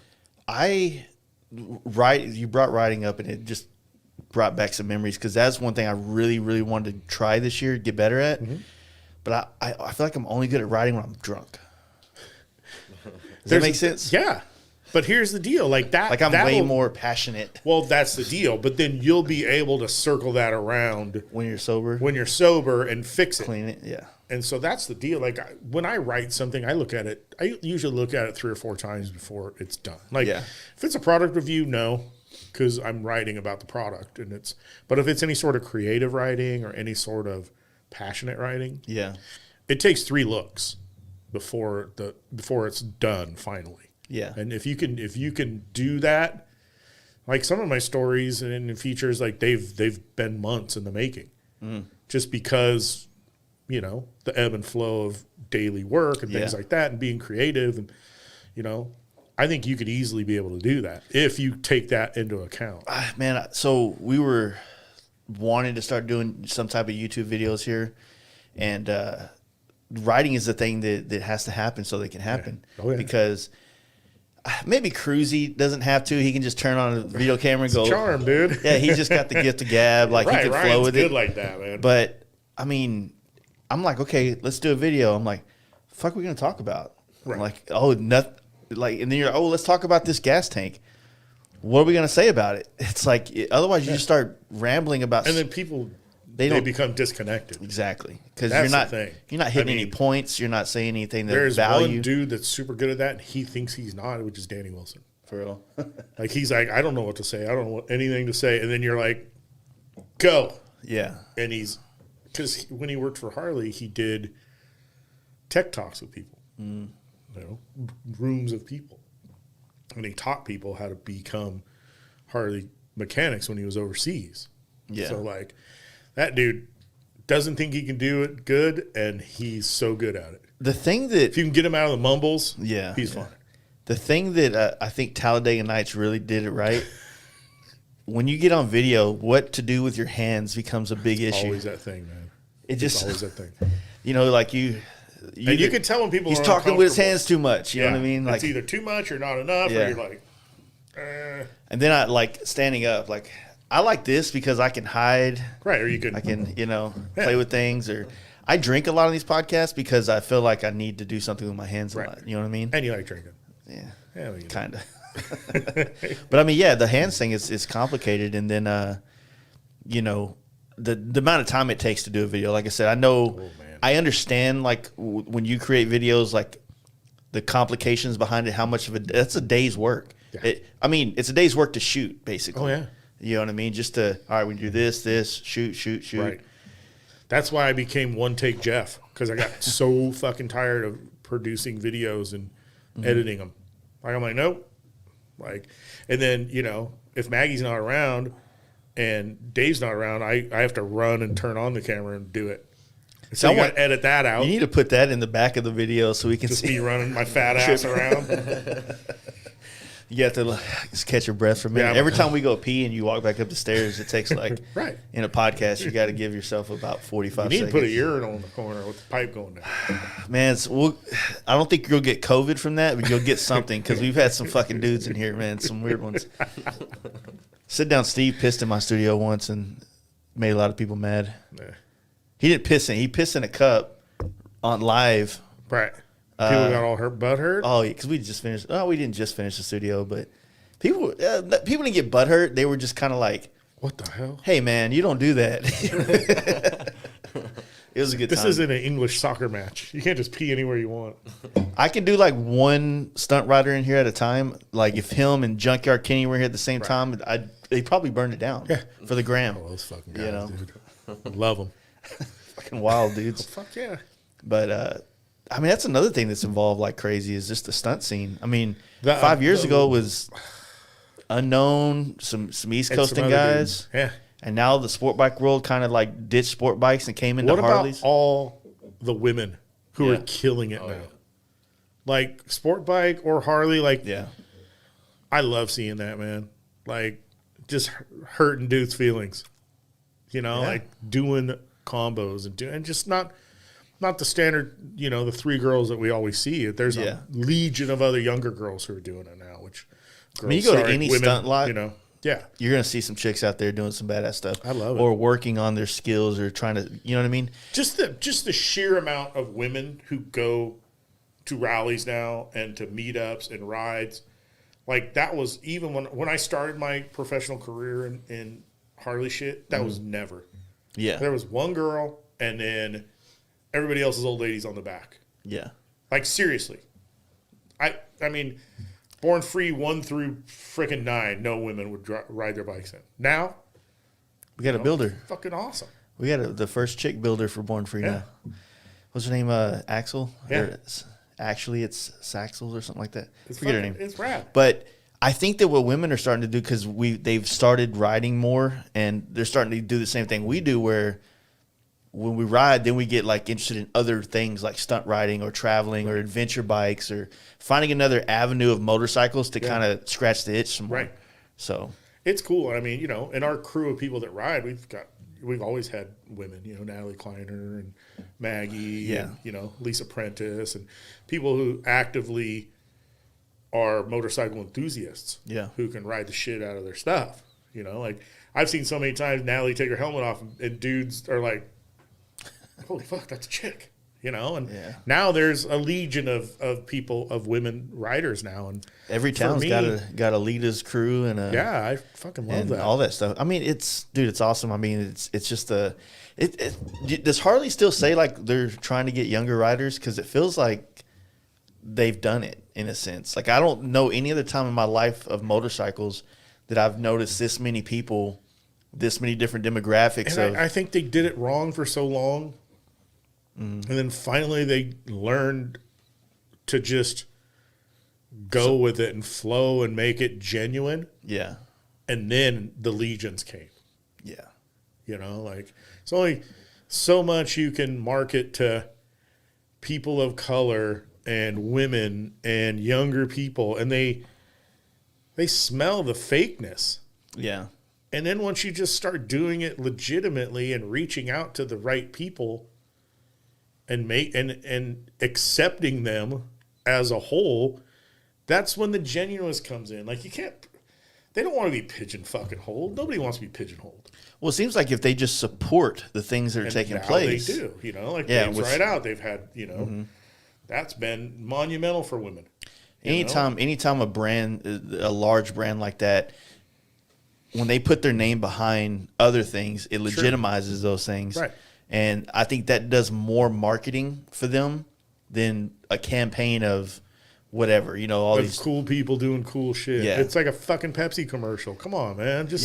It's fake. Exactly. Like, do it genuinely, and people will.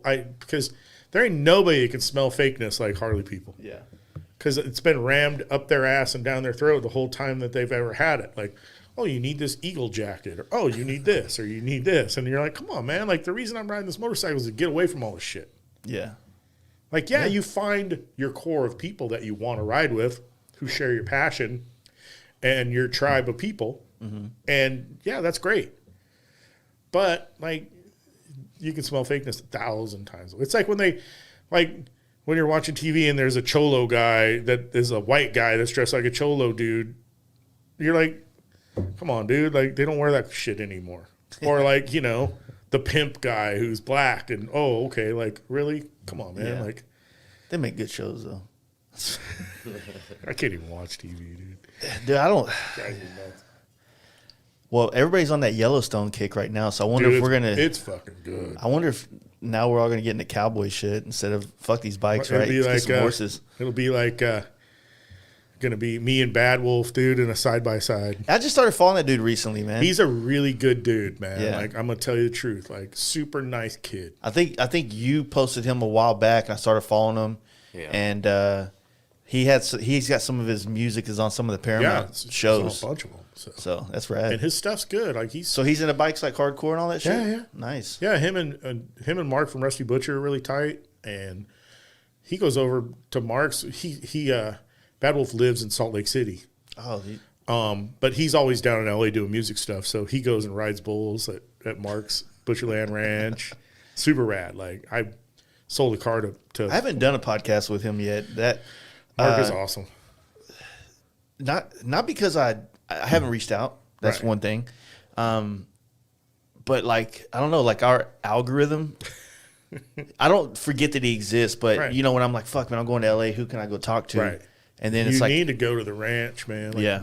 I sold a car to him a couple weeks back, dude, and Danny and I delivered it, and Maggie, we delivered it to him, and seeing all the animals there and the ring where they ride, and like he took this year off from bikes. You know, he still moves the product, but like he didn't race, wasn't jumping freeway overpasses. You know, he took a year off from all riding, and he's got a fiance now, and like, you know, he did the right thing. You know, Yeah. he spent time with his fucking lady. moderation. And he's looking at buying a bigger spot and doing more stuff for riding and more stuff for the animals. You know, so I think that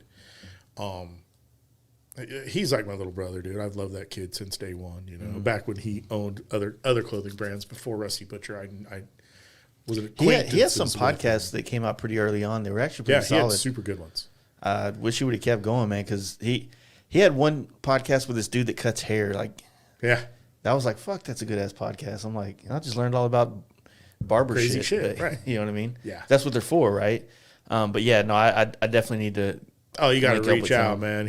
I got his number, so he's always a great person to talk to. He's full of radness.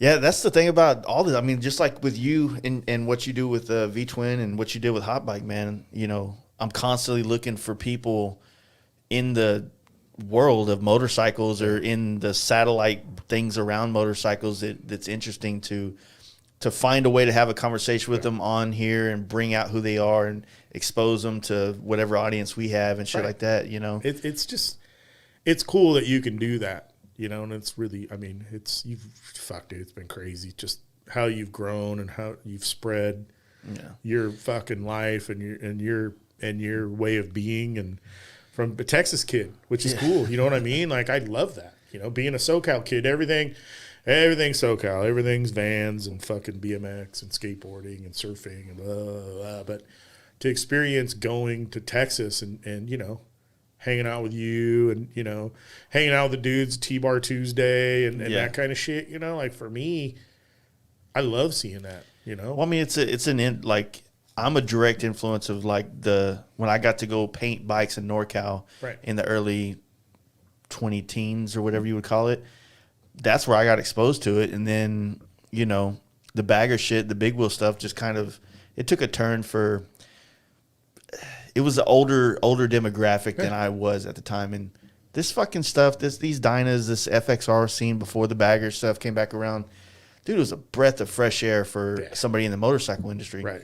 All of a sudden, everybody wants to ride. Everybody wants to go party somewhere. Everybody It wants to wasn't go about sleep on parking the and ground. posing, dude. It was Yeah. about getting out and riding your fucking bike.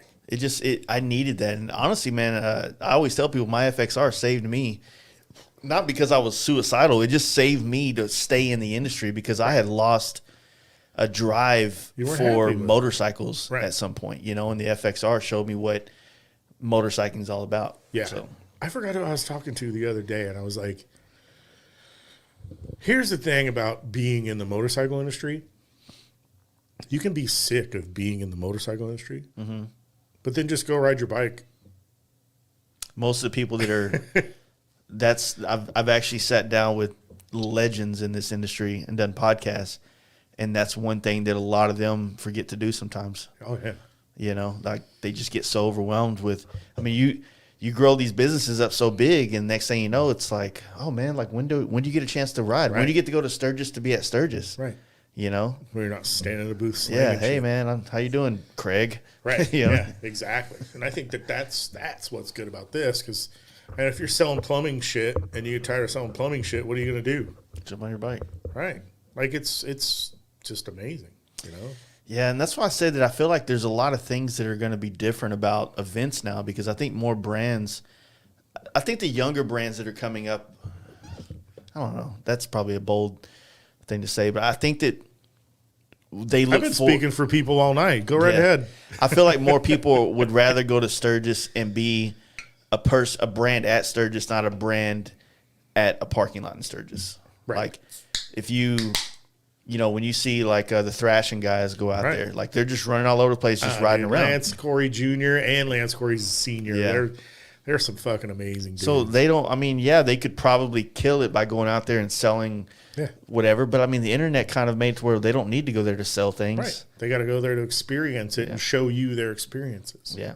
So That's I don't know. what's cool. It's a different thing. Like I said, I was telling someone maybe a year ago or a couple months ago, I was like, I feel like right now in the motorcycle industry is the same place where Jeff Bezos was at the beginning of the internet.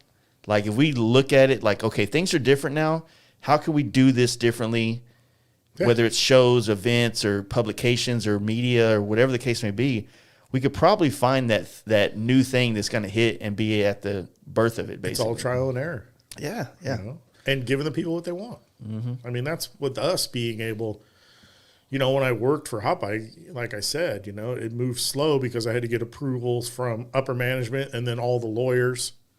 Mm-hmm. And now Dave and I look at each other and, you know, could we do this? I don't know. Ask Maggie. Could she get it done this way? Can we, you know, can we rent out this hall? Can we do this? Can we do that? Can we go there? Can we be there? Okay, then we're doing it.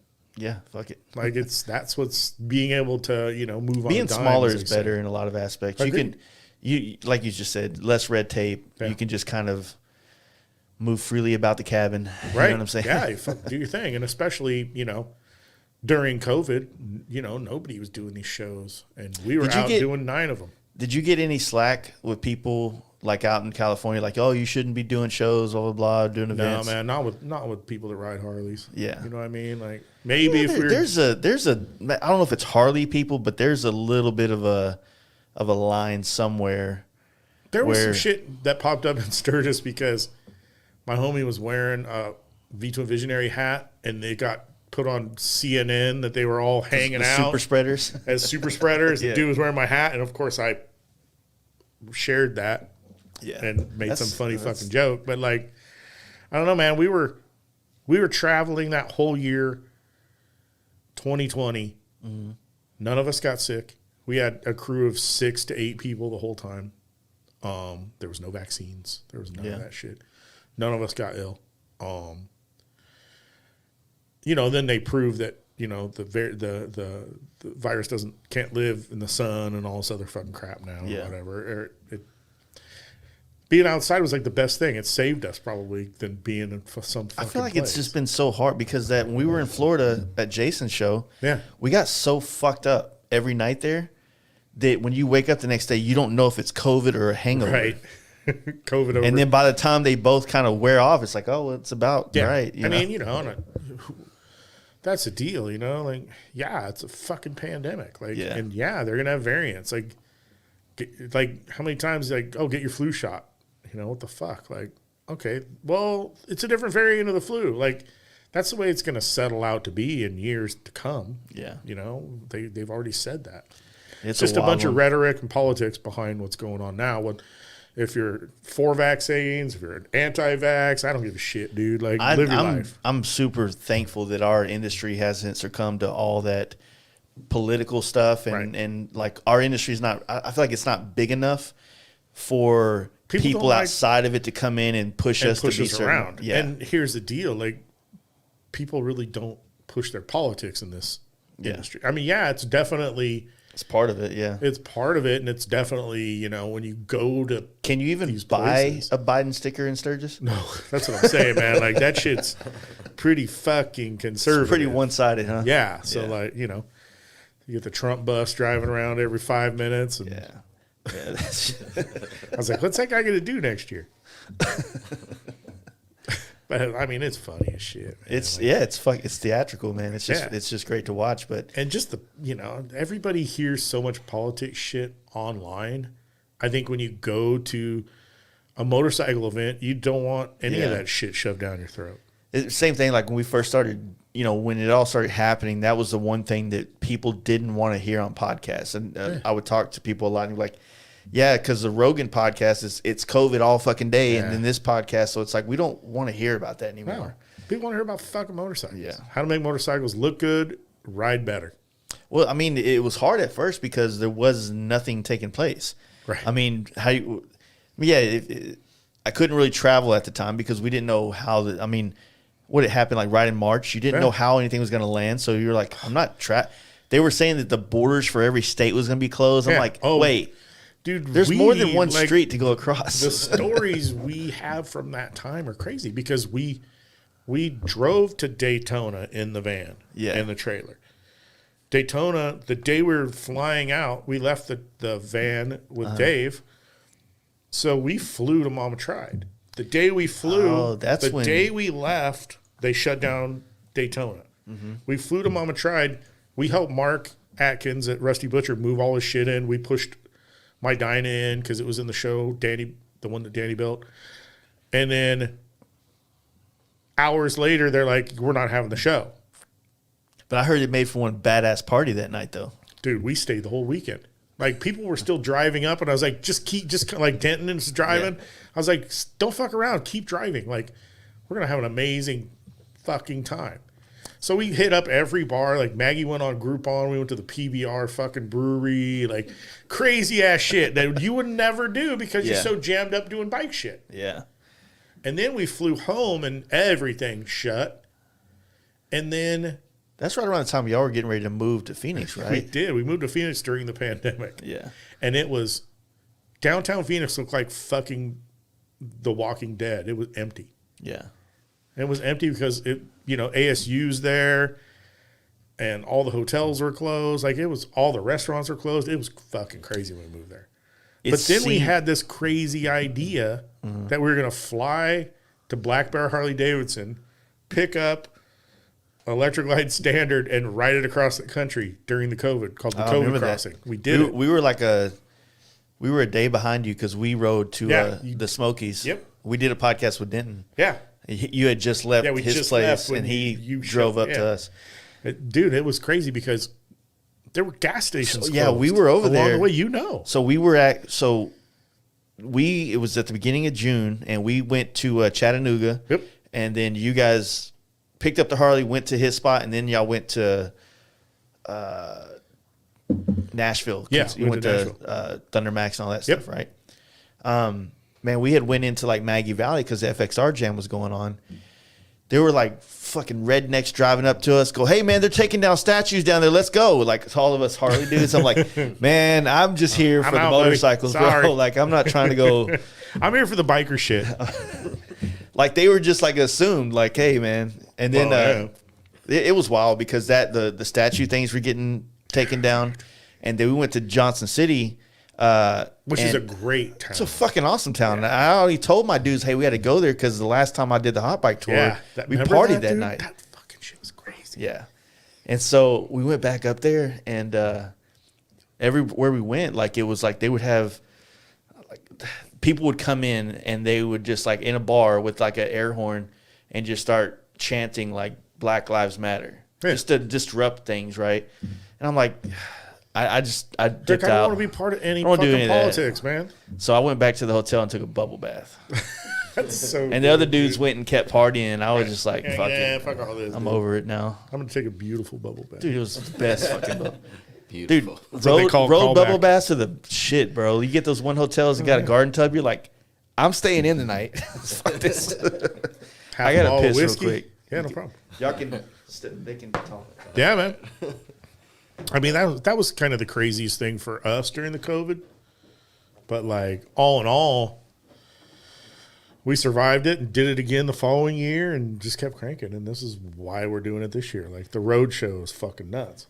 Yeah, I mean, I feel like here, even Dallas is more started to turn blue, but we weren't even closed for that long. I mean, people were still out in the streets. That's like deep Arizona. partying. Like, you know, Arizona's blue state now, which is weird as hell. I moved there because it's a red state, and then it turned blue when we got there, and everybody blamed us because we were from California. It's like, that's why we're moving to Oklahoma. We're keep moving this way. But no, it's pretty crazy. Like, just to, in retrospect, just to see the craziness, man, and just keep riding. Yeah, fucking living that life, you know. Yeah, I wish I wouldn't have totaled my shit on my way to Sturgis. Dude, I saw that. I was like, oof. Yeah, I haven't been able to ride for a few months now. I've ridden my buddy's bike a few times just to get that feeling, but trying to save up and get another one. It's way worse. They come and they go. Yeah. That's definite sure, man. Like, just, I mean, as you know, it's an inherently dangerous lifestyle. Oh. Like, fucking no matter what, man. And that's the price of admission right there. Like, a lot of people come and go in this deal, but you automatically know that, you know, there's a gigantic chance you're going to fucking die on that motorcycle. Yep. And it's real. So. That's what old Simpson helmets are for. Fucking A right. Good and gooder. Yeah, that's just, I've been fortunate, man. Knock on wood. I haven't really lost any close people yet on motorcycle accidents, but man, it's like it makes you not even think about it, right? Well, for me, like, even during the hot bike days and now, like, I never report on the negative shit. You know me, dude. Like, I don't report on. Sometimes I get brought into negative situations, and I fucking, you know, fight my way out of them. But, like, I don't talk about, you know, statistics of people dying on bikes or, you know, like, even when Roland had his issue in Sturgis with that bike, like, I didn't post it. Like, I just don't like. Trying to capitalize on I don't negative. capitalize on negative shit at all with that stuff, dude. You know, it's just weird to me. Yeah, it's like you don't want to. I'm the same way. I don't want to. It just doesn't feel good to capitalize off someone else's like shortcomings. And I just hold this family of motorcycling at a higher regard than people. I say that, but he wrecked on a bike and I shared the fuck out of it. Yeah, but he's your boy, dude. And guess what? He's still here. And like, you know, it's all part of the shit, you know. Yeah, I gave him a helmet though. Yeah, he did give me a helmet. See? Fucking love it. Yeah, we did a hood ride. Was it last year? About a year ago, and fucking looped that Sportster, and someone had got a perfect shot of it. Right and behind me. And it was like, dude, it was rough. But he you rode the bike back to the fucking anvil where we were having our in party. Our forks were all bent to shit. Everything's bent to shit. And he just pulls up. We're already drunk and shit, and he just comes out of nowhere. We're like, hey, because it's a hood ride, man. Like, you can't stop. There's fucking 100-something bikes out there. You know what I mean? Right. We knew he was alive. We're like, all right, you got to figure out how to get your you'd be shit fine. somewhere. And he pulled up. We're like, fuck yeah. He's riding it like this. Yeah. Yeah, pretty much. Been down that road. Trust me. Broken finger trying to clutch it. You moving to Oklahoma? Did I miss something? Yeah. We're working on it right now, man. Like, Arizona's great and all that, but it's really Middle of the country is where it's at. You can go everywhere quick. It's really a place to keep all the V2 Visionary stuff. Yeah. Dave moved from Tennessee to Georgia now, so he's going to have some stuff there, but we need something in the middle, and then we're going to probably end up either getting, you know, steel building with, you know, something we can pull the truck and trailer in, and then build out another You thinking house. like Oklahoma City or more towards like we're leasing? More towards like West. probably be neighbors in Sayre with them or Elk City, something like that. Because that's actually, you know, we still got to, you know, we still have our families and kids in LA and Orange County, California. So we go back quite a lot. So we need to leverage that. Straight 40. It's not that bad. Yeah, it's super fine. So how is West Oklahoma? Is it anything It's rolling compared hills. to East? yeah, It's more rolling hills. Like where we do our camp out in southeast, yeah, you have like valleys and mountain ridges. they're it's not a little that more tall. mountainous. Yeah. But you know, it's way more redneck. Yeah.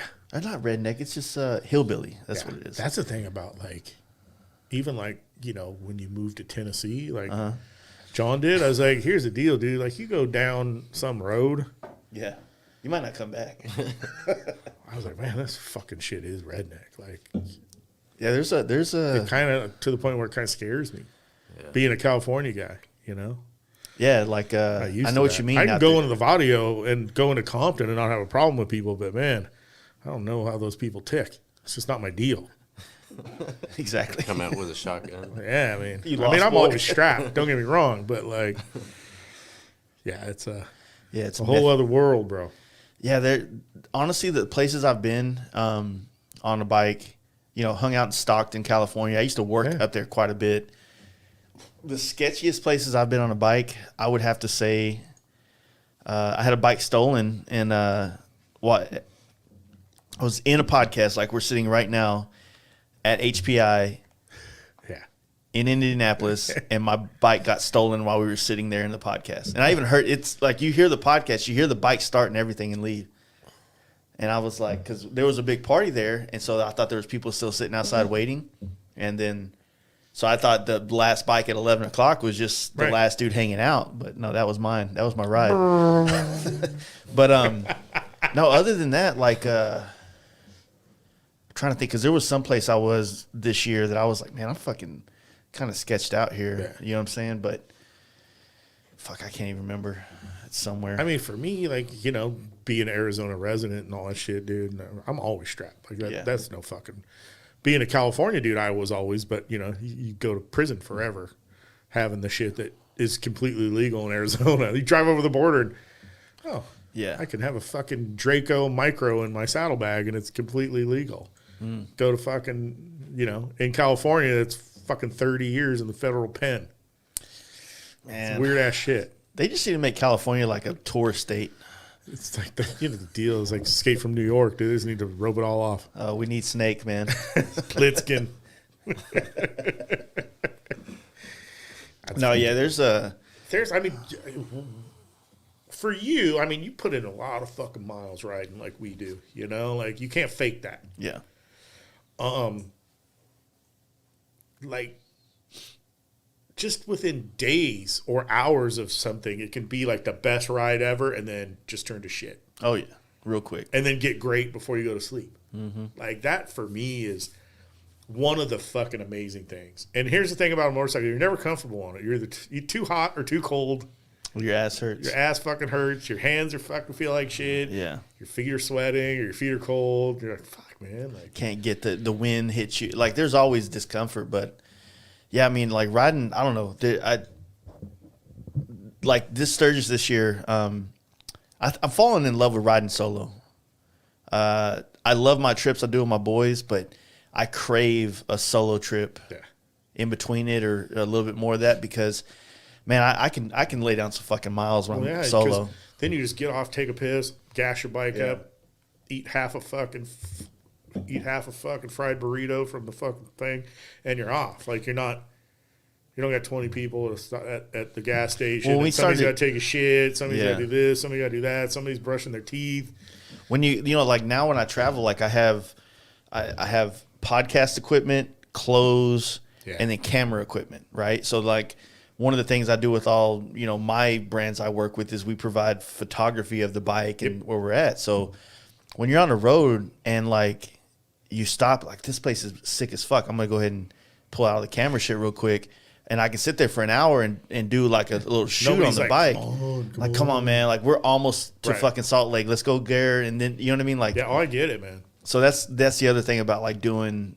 I feel like my job is changing to where Daytona is where I want to go to party, but business and like that solo trip feel, man. I fucking love that shit. Yeah, I mean, dude, that's your thing, and I think you do a good job at that. You know, like last year when you did that, it was like. That's really cool. Like that's very forward thinking from a person like me. Seeing that, I was like, like that's really cool. I mean, you've definitely. I mean, you know, I'm patting you on the back pretty hardcore, but man, like you changed the game. You know, I think that you've done a lot of shit that is, from a media aspect, is fucking really cool. Well, I appreciate that, man. I took your advice you gave me in your garage. I mean, you said that it's a, you know, something about it's a mirror. Just being a mirror to, well, I say it perfect anytime you're not here. That's all right, dog. You're holding a mirror up to motorcycle society.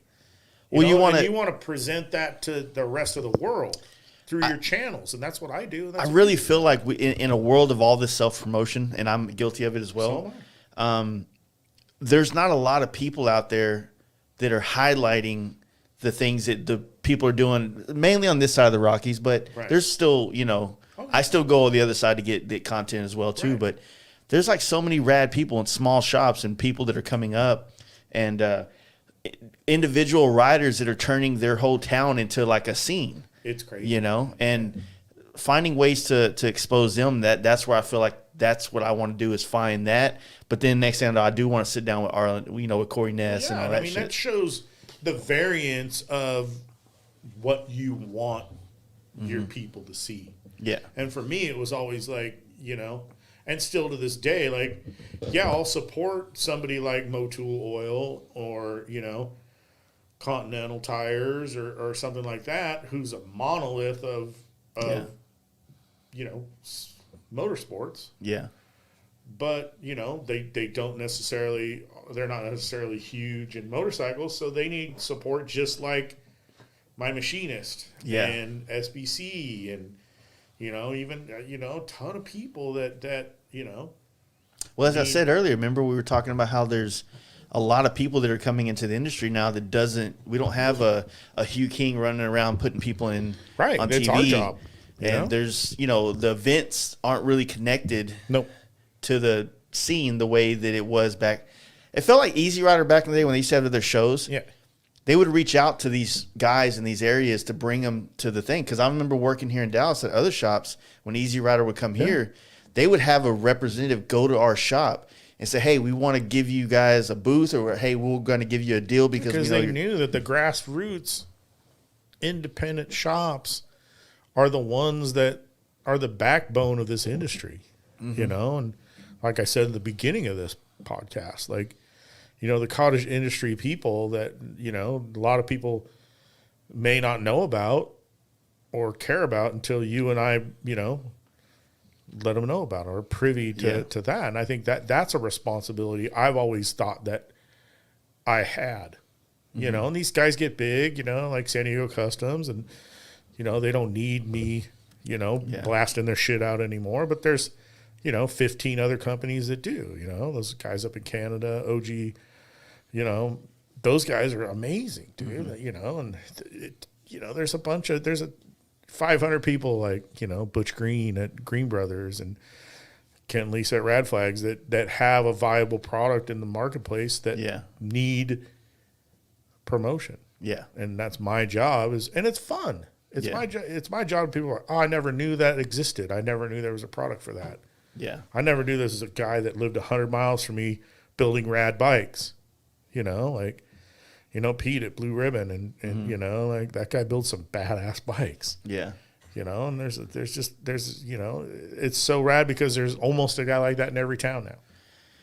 Yeah, and like I said, you know, with I mean, there's times I wish I had more time, or I wish that this was a mobile thing, but you know, the whole balance, the work-life balance kind of situation comes into play. But man, there's a lot of rad people doing cool shit, and sometimes I feel like when some media source, no matter what it is, whether it's Cycle Source, Torque, any magazine, sometimes no one will admit this, but I feel like sometimes we all need a little bit of validation from our industry to keep us motivated to continue to pour our life into it, right?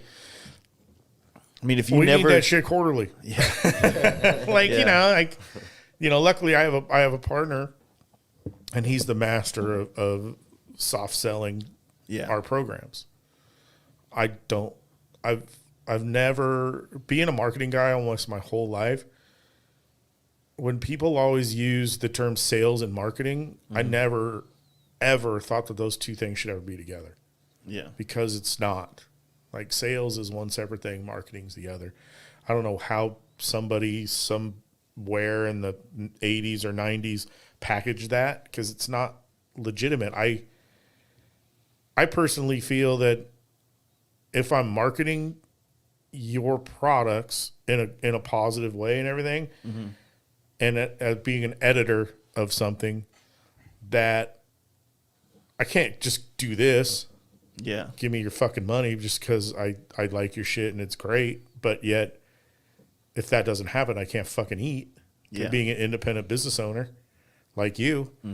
So for me, it's especially, and you know this, especially now in the age of social media, because now I'm considered by some people to be just an editor, a member of the press.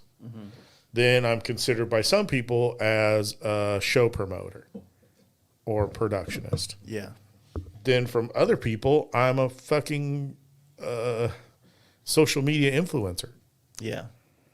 And whereas if you told somebody that in the dawn ages of Facebook, even before Instagram, you can't do that. None of those things intermingle. Now today, that shit's the norm.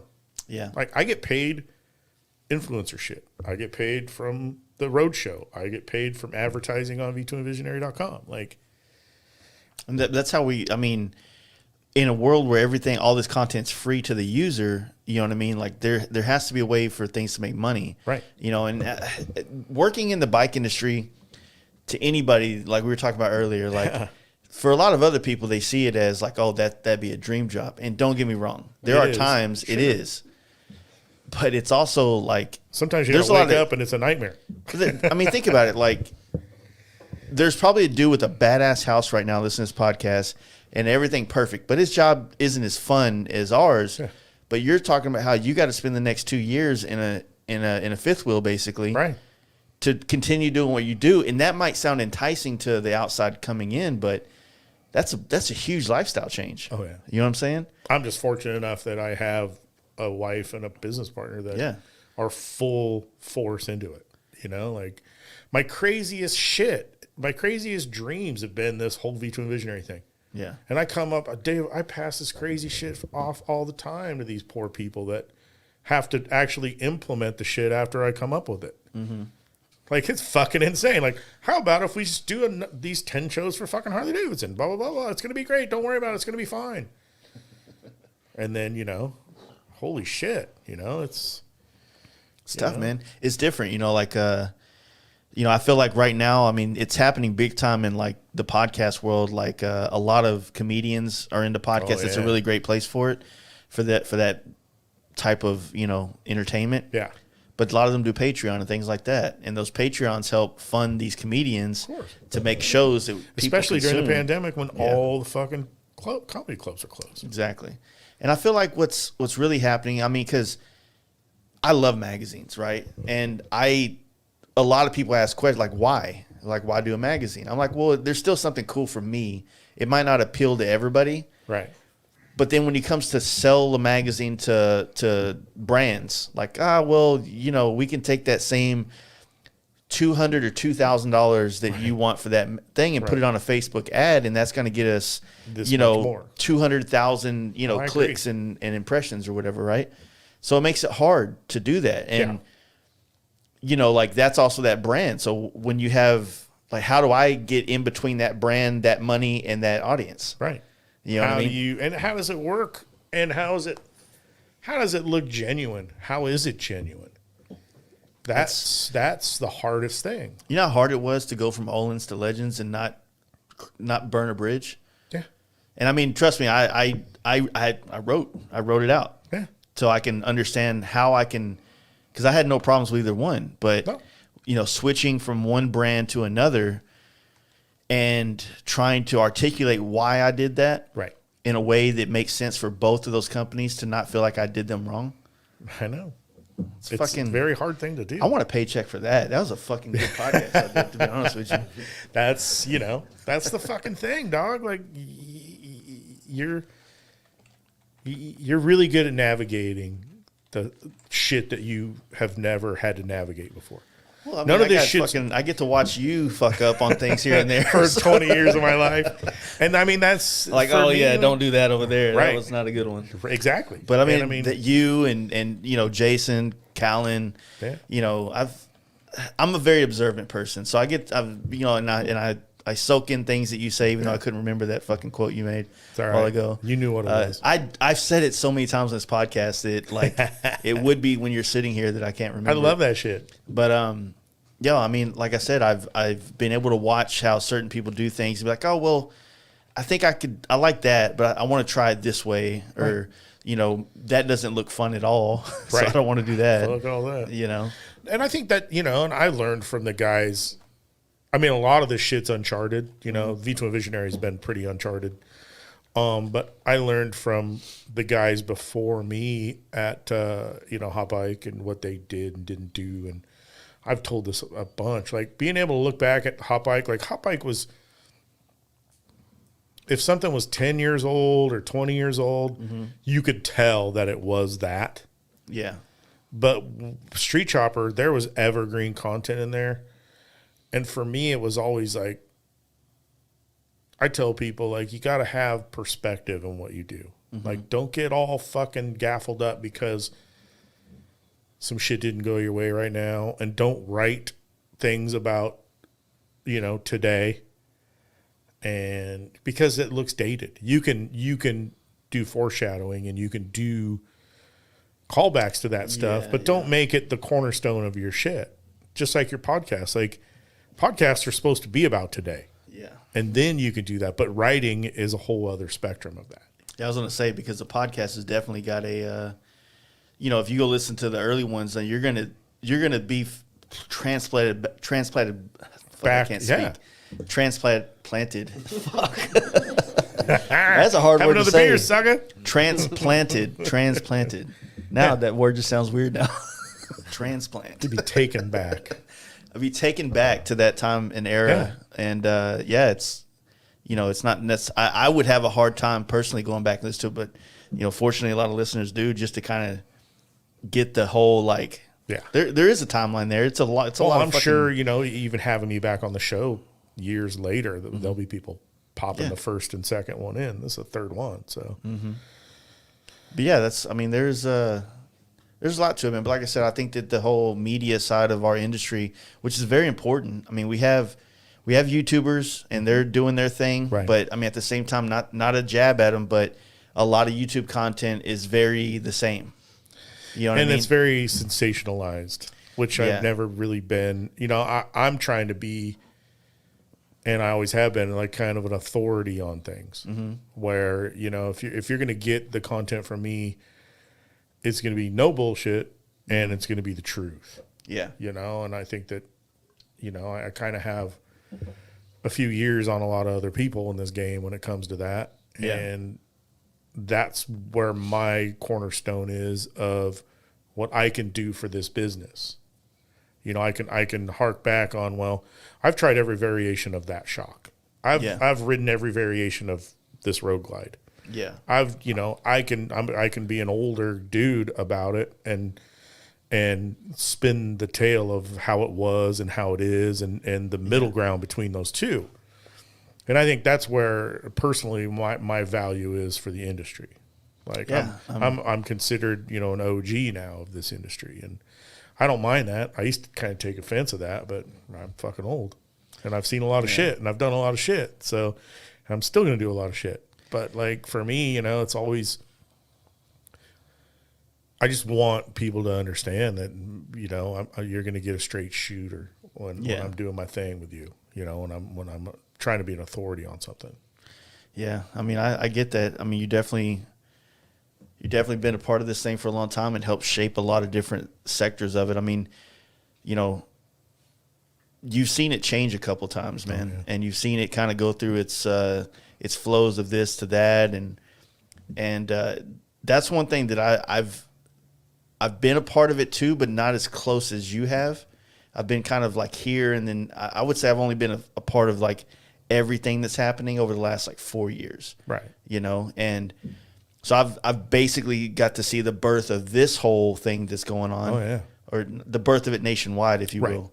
But yeah, I haven't seen like this is going to evolve into something else in a couple of years or 5 years or whenever. Right. And that's going to be probably my first take of seeing a complete industry change with having something that's media based within it. And how is it going to change it? Is it going to be for the good or for the bad? Right. That's the thing is you never know. And that's actually what's fun about that. Yeah. You know, and to be able to see that stuff, you know, and you remember when bikes were rickety as fuck and now they're not. Yeah. And you remember when, you know, there wasn't these rad things we have now. Yep.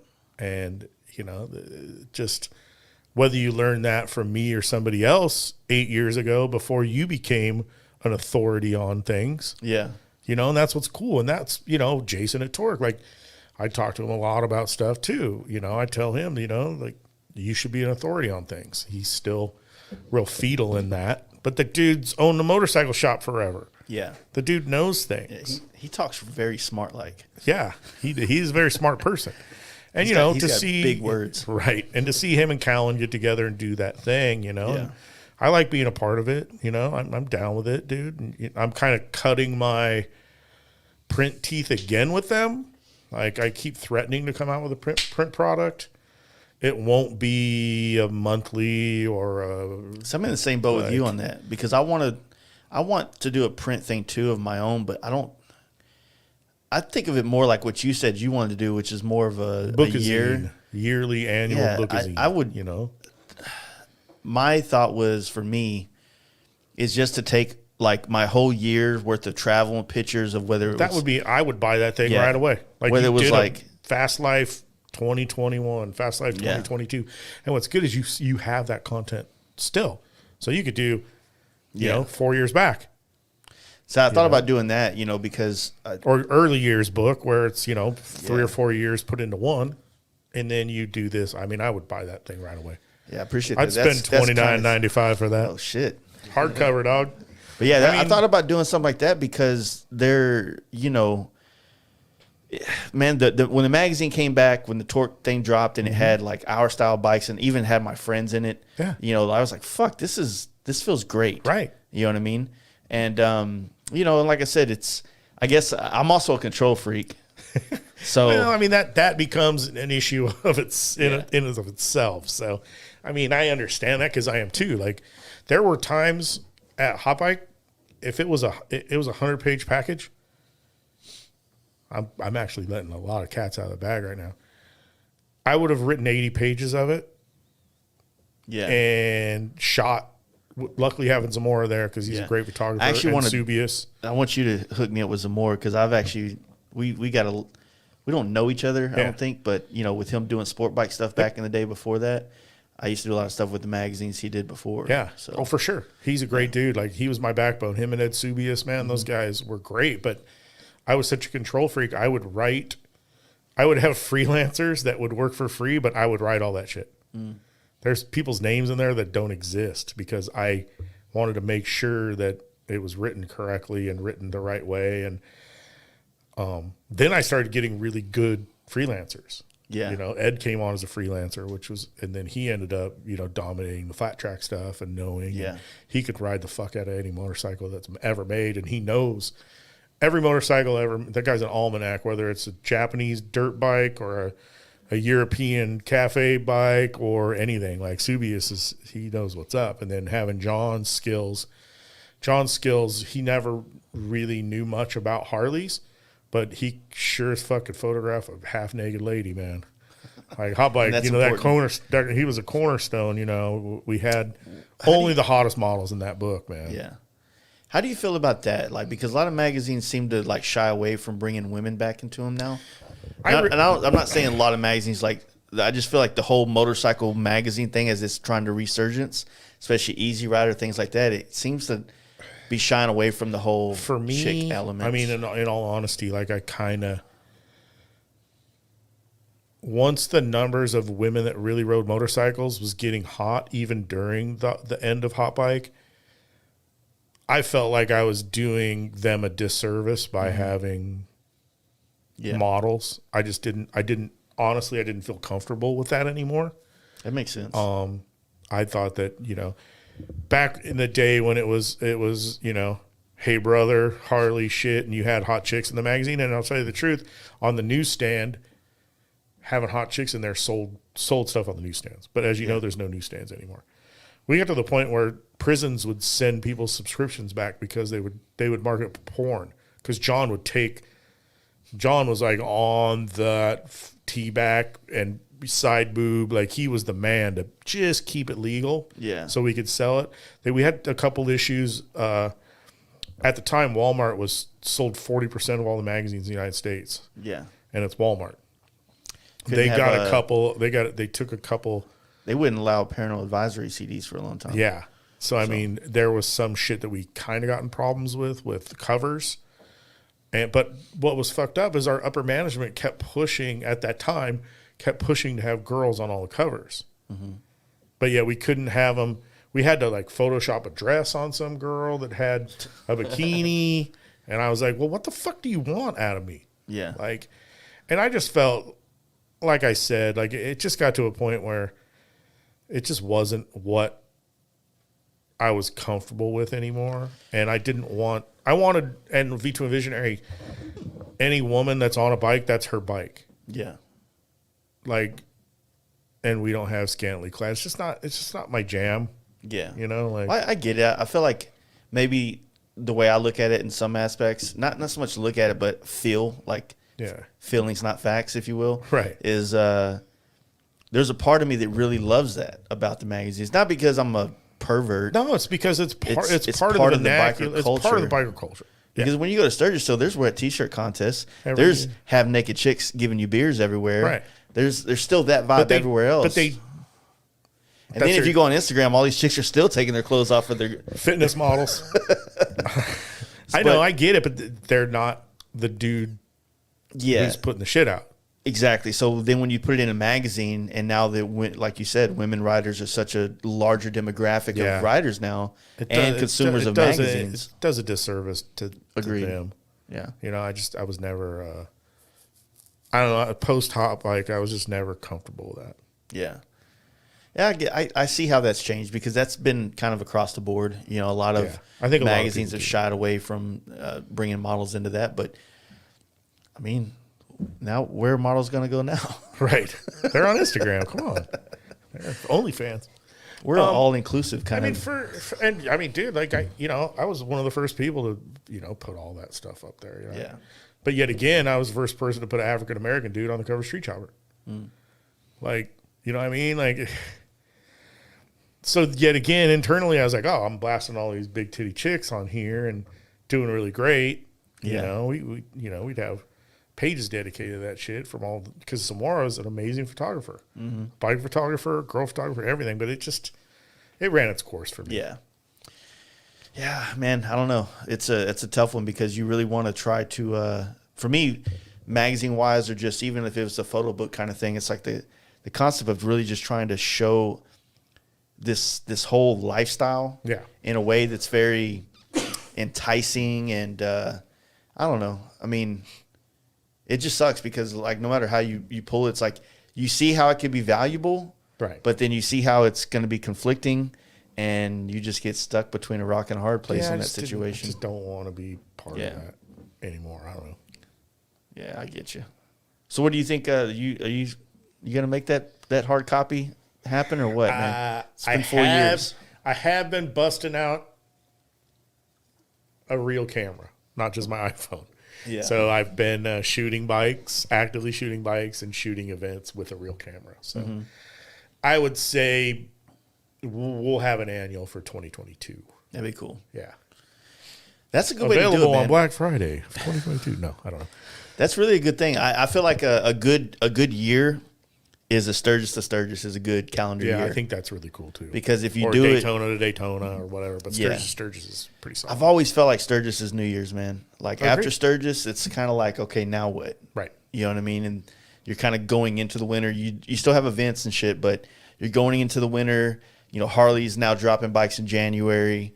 A lot of, drag catalogs. Everything starts popping out in January. So it's like, it doesn't give you a lot of time to prepare for Daytona. But, It's just, I don't know. It's just been my New Year's. And No, I think that's super valid. and Sturgis, like that's the pinnacle. So we all, after you leave Sturgis, you're getting ready for next year's Sturgis. And once you hit it, it's like, I don't know. It's a tough one. No matter what, it's still Sturgis at Daytona.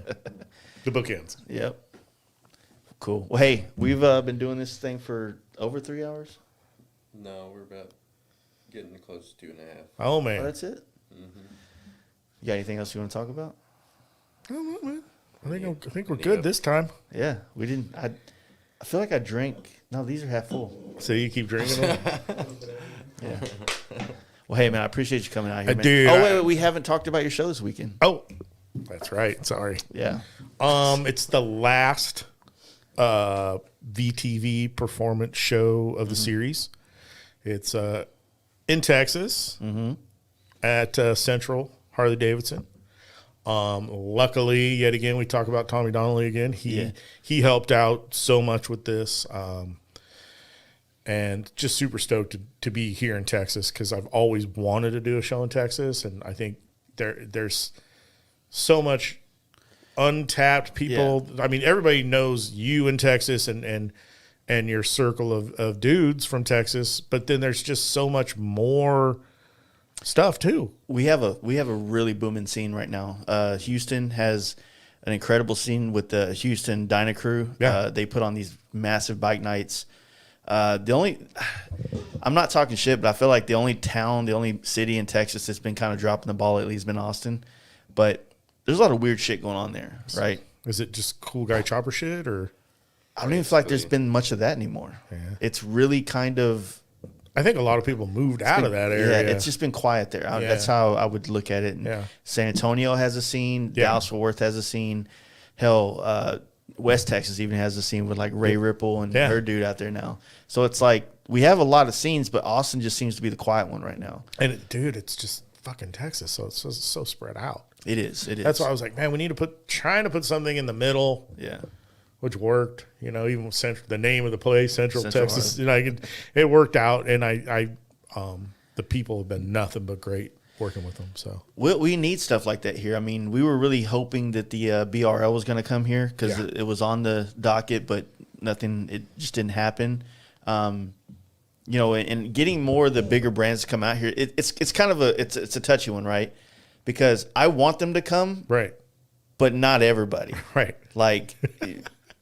I love it, dude. Like I would love to work with certain people that are coming here. Like you're doing your show here, but if someone comes in, it's like we're gonna do a fucking Born Free here, which they are actually. I know. It's like I just want to, I don't want to sit here and watch my own state just get kind of raped and pillaged by people from out of towners. But I don't not want them to come. I just want them to come. That's like, for me, dude, it's a traveling roadshow. It's a fucking circus, dude. Yeah. So, I mean, that's what I dig about it. And I get to bring our flavor and our people. And, I mean, I'm hoping to work with Rusty at the new D&D, the Double D Ranch, which we saw today, which is fucking crazy amazing. So, I kind of was locking it down with him to do something there next year. And, it'll be fun as hell. I want to come back to Texas every year and do something. I'm good with. Not that I'm the fucking. I'm just saying I'm good with that. I'm good with shows coming here and things like that. I just want to. I don't know. I just want to make sure that like Texas is represented well. You know what I mean? It's your backyard. Yeah, I care about it. Yeah, as you should. So, all right, but yeah, I mean, man. It's gonna be good. I mean, I'm excited. I think that maybe it'll bring some people out of Austin and help. Anything to get these guys off the internet and into a parking lot face together, to face with everybody each other, talking. Yeah, I get it. And like become friends. Like that's how scenes are getting. For me. That's why we do this. It's a large part. Is bring your bike out. You can win $1,000, best of show. But guess what? If not, you can make new friends. You can see parts you've never seen. Yeah. You can experience other shit than Main Street USA of your town. Exactly. So I'm down. I'm glad you're here. Good. I'm glad I'm here too, man. You gonna be back next year? Is it gonna be the Rusty thing? I'm hoping.